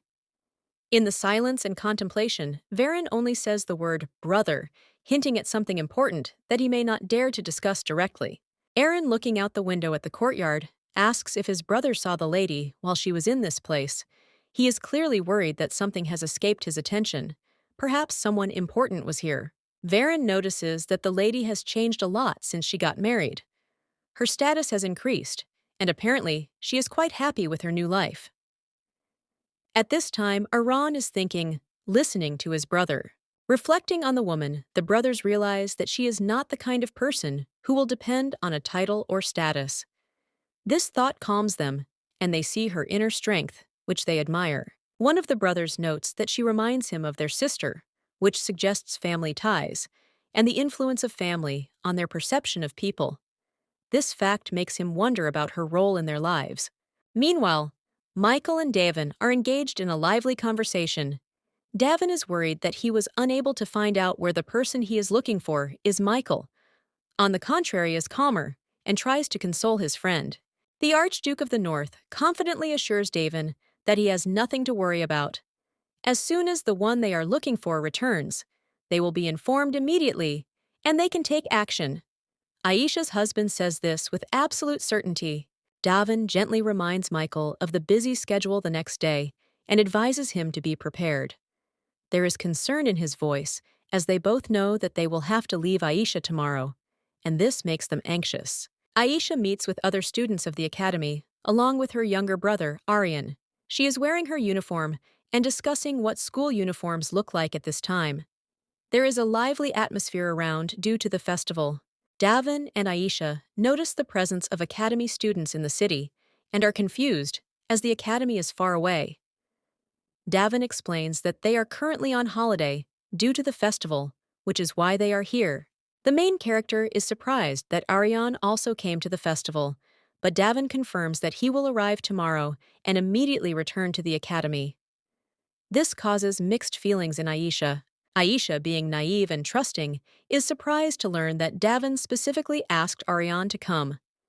This unexpected revelation makes her wonder about Davin's motives. Michael appears at this point and asks Aisha about the meeting with Aryan. He, as usual, demonstrates his knowledge, which causes a slight panic in Aisha. Davin makes fun of Aisha, reminding her that she should spend time with her brother Aryan. The young lady is a little annoyed, but she is used to his jokes. The difficult situation causes mixed emotions in Aisha, and she decides to share it with Michael. However, she doubts how her husband will take it, but his support calms her down. At this time, Chloe, Aisha's personal bodyguard, arrives and meets Aryan. She notices his resemblance to Aisha, which makes everyone wonder about their family connection. Aryan also feels the resemblance, but keeps his thoughts to himself. Aisha can't help but think that if she were a guy, she would look like Aryan, which makes her smile. The main character and Aryan meet, and after a long separation, their greeting is filled with warmth and nostalgia, emphasizing the family bond and their closeness to each other. Aryan is clearly worried about the consequences of his decision, fearing that his father will find out about what is happening. He is clearly afraid of the reaction, and his anxiety reveals the importance of his father's opinion in his life. Aisha watches her brother with a knowing look, realizing how much he worries about his father's opinion. This moment shows the deep connection between them, where Aisha tries to support Aryan. To cheer up her brother, Aisha suggests forgetting about their father, for at least this day, and going to the party. With her carefree appearance, she tries to distract him from thoughts of family problems. The young lady reminds him that this is their first festival together, and they need to make it as fun as possible. Her goal is to create happy memories for her brother despite his worries. When Aisha happily offers Ariane a snack, she shows her concern for his well-being and mood. This moment emphasizes her desire to surround her brother with attention and warmth. Ariane, surprised by her observation, hears praise from his sister for his good appetite. Aisha is glad to see that her brother is healthy and is sincerely happy about his good condition. The main character remembers that he used to eat much less and advises him to take care of himself, offering him strawberries. This gesture emphasizes her care and desire for him to be happy and healthy. Ariane admits that he can't eat that much, but he's glad that his sister cares about him. This moment shows how their relationship is based on mutual understanding and support. Ariane recalls how difficult it was for both of them due to the influence of their father and Baron Marianne. This moment highlights that behind their joyful moments, there are deep family conflicts. Aisha notices that Ariane has grown up and is not at all like his father. Her words are full of pride for her brother, and she hopes that he will follow his own path, not repeating his father's mistakes. Ariane is surprised to notice that Aisha has changed something new. Mysterious has appeared in her gaze. He, although nervous, smiles, trying to look calm. At this time, Aisha laughs, trying to hide the slight tension and internal struggle. The younger brother happily talks about how amazing it is that they are together at the festival. He is full of excitement, and Aisha smiles happily, seeing how her younger brother is enjoying the moment. It is a warm scene of their brotherly and sisterly closeness. The young lady and Ariane discuss studying at the academy. Ariane admits that he himself dreamed of going, but only recently became a first-year student. He is determined because he has a goal, and Aisha supports him in this dream. Aisha looks at her younger brother with confidence and softness in her eyes. Her voice has become firmer, which surprises Ariane himself. She speaks with confidence and strength that he has not noticed in her before. Ariane shares his thoughts with Aisha about the chance he got thanks to her. He admits that before, because of his father, he could not even dream of studying at the academy. The main character, hearing this, feels deep satisfaction from the fact that she was able to help him. Ariane, like a younger brother, giving flowers to his older sister, does it with care and warmth. Aisha smiles and wishes him luck in his studies. Their bond becomes even stronger. The young lady asks how her brother is doing in the cold north, thinking that it might be a difficult place for him. However, there is a glint in her eyes, clearly hoping for a positive answer, wishing him comfort. Ariane, a little hesitantly, tells us that the last time he saw the Archduke was at a wedding. There is respect in his voice, but he is not entirely sure of his feelings for the man. Ariane remembers how on the day of his wedding, the Archduke approached him and put his hand on his shoulder. This gesture was strange and confused the boy. What exactly did this mysterious man want to say? In Ariane's memories, there remains the image of the Archduke looking at him with a mysterious and sinister smile. He still does not understand what it meant and is tormented by the thought. Did he do something that could offend such a powerful man? Aisha notices that Ariane's expression does not match his intentions, suggesting that he was trying to support her. Her feelings for him are complicated, and she wonders what is really behind his actions. She reflects on life with him and realizes that despite his outward coldness, Ariane is a warm and kind person. At this point, she realizes that behind the mask of indifference, there are tender feelings, although the cold reigns around. Aisha notices how hard Ariane works at his studies, and this slightly surprises her. She sees him not just as a brother, but as a diligent child who sincerely strives for something more. The girl understands that a long breakup awaits them, and she becomes sad about the upcoming separation. But she tries not to show her feelings, although the internal tension is growing, and it is difficult for her to hide her emotions. Ariane is about to ask Aisha an important question. His face is serious. It makes her wonder what exactly is going through his mind at this moment, because she sees determination and anxiety in his eyes. Aisha asks him a question, considering it wrong to leave her father. She tries to understand his point of view, because this situation affects not only her, but him as well. The girl feels confused and wants to understand what drives Ariane. Ariane firmly states that if he meets his father again, he will no longer sit idly by. He does not believe that his father will change, and this firm determination is heard in his voice. For him, the past is too heavy to simply forget. Aisha says that Ariane's opinion is important to her because their father concerns both of them. She tries to show him that they both have the right to decide, and that each of them should express their thoughts on the current situation. Arian admits that he hated himself for his weakness and inability to protect his sister. His inner torment torments him, and he feels guilty before Aisha for having once been unable to be a support for her. Ariane realizes that Aisha no longer needs his help. This moment brings him pain and relief at the same time. He sees that his sister has become strong and independent, but this does not make his soul feel any better. Aisha bids Arian farewell, pointing out his safety should any problems arise. She clearly cares for her brother as he is young and vulnerable. Arian responds confidently, promising that he will always contact her in case of danger.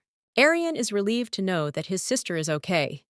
He smiles, feeling warm and proud that everything worked out well, and his sister is now safe. When Arian decides to take a shortcut, he feels uneasy. The city at night seems gloomy and quiet, which makes him anxious. He feels a vague uneasiness, as if he has a premonition of something bad. Arian wonders if his feelings are due to excitement when he heard about his father. However, he is haunted by the feeling that someone is watching him, which increases his anxiety and makes him more alert. Realizing that there might be danger, Arian clutches a knife in his hands for self-defense. He realizes that he does not know how to fight, and this causes him additional worries. But with a knife, he feels a little more confident. Due to the darkness, Arian is unable to see the face of the man who appears in the distance. He begins to think that this stranger was sent by his father, which only adds to the anxiety of the situation. Michael, a golden-haired man, suddenly appears before Arian, who does not recognize him. At first, Aisha's husband calls him brother-in-law, reminding him that the last time they saw each other was at a wedding, thus breaking the tension of the moment. Arian feels awkward and apologizes to Michael for his impudent behavior. Michael, in turn, admits that he himself snuck up on him from behind, which is why their meeting was so unexpected. The Archduke of the North points out that only bars are open at this time, and Ariane, as a student, is not allowed to visit such establishments. He instructs him like an older relative, with a slight note of reproach. Ariane listens to Michael, understanding his concern and instructions. In the night city, the illuminated windows create an atmosphere of a warm but anxious night, which symbolizes the end of this difficult conversation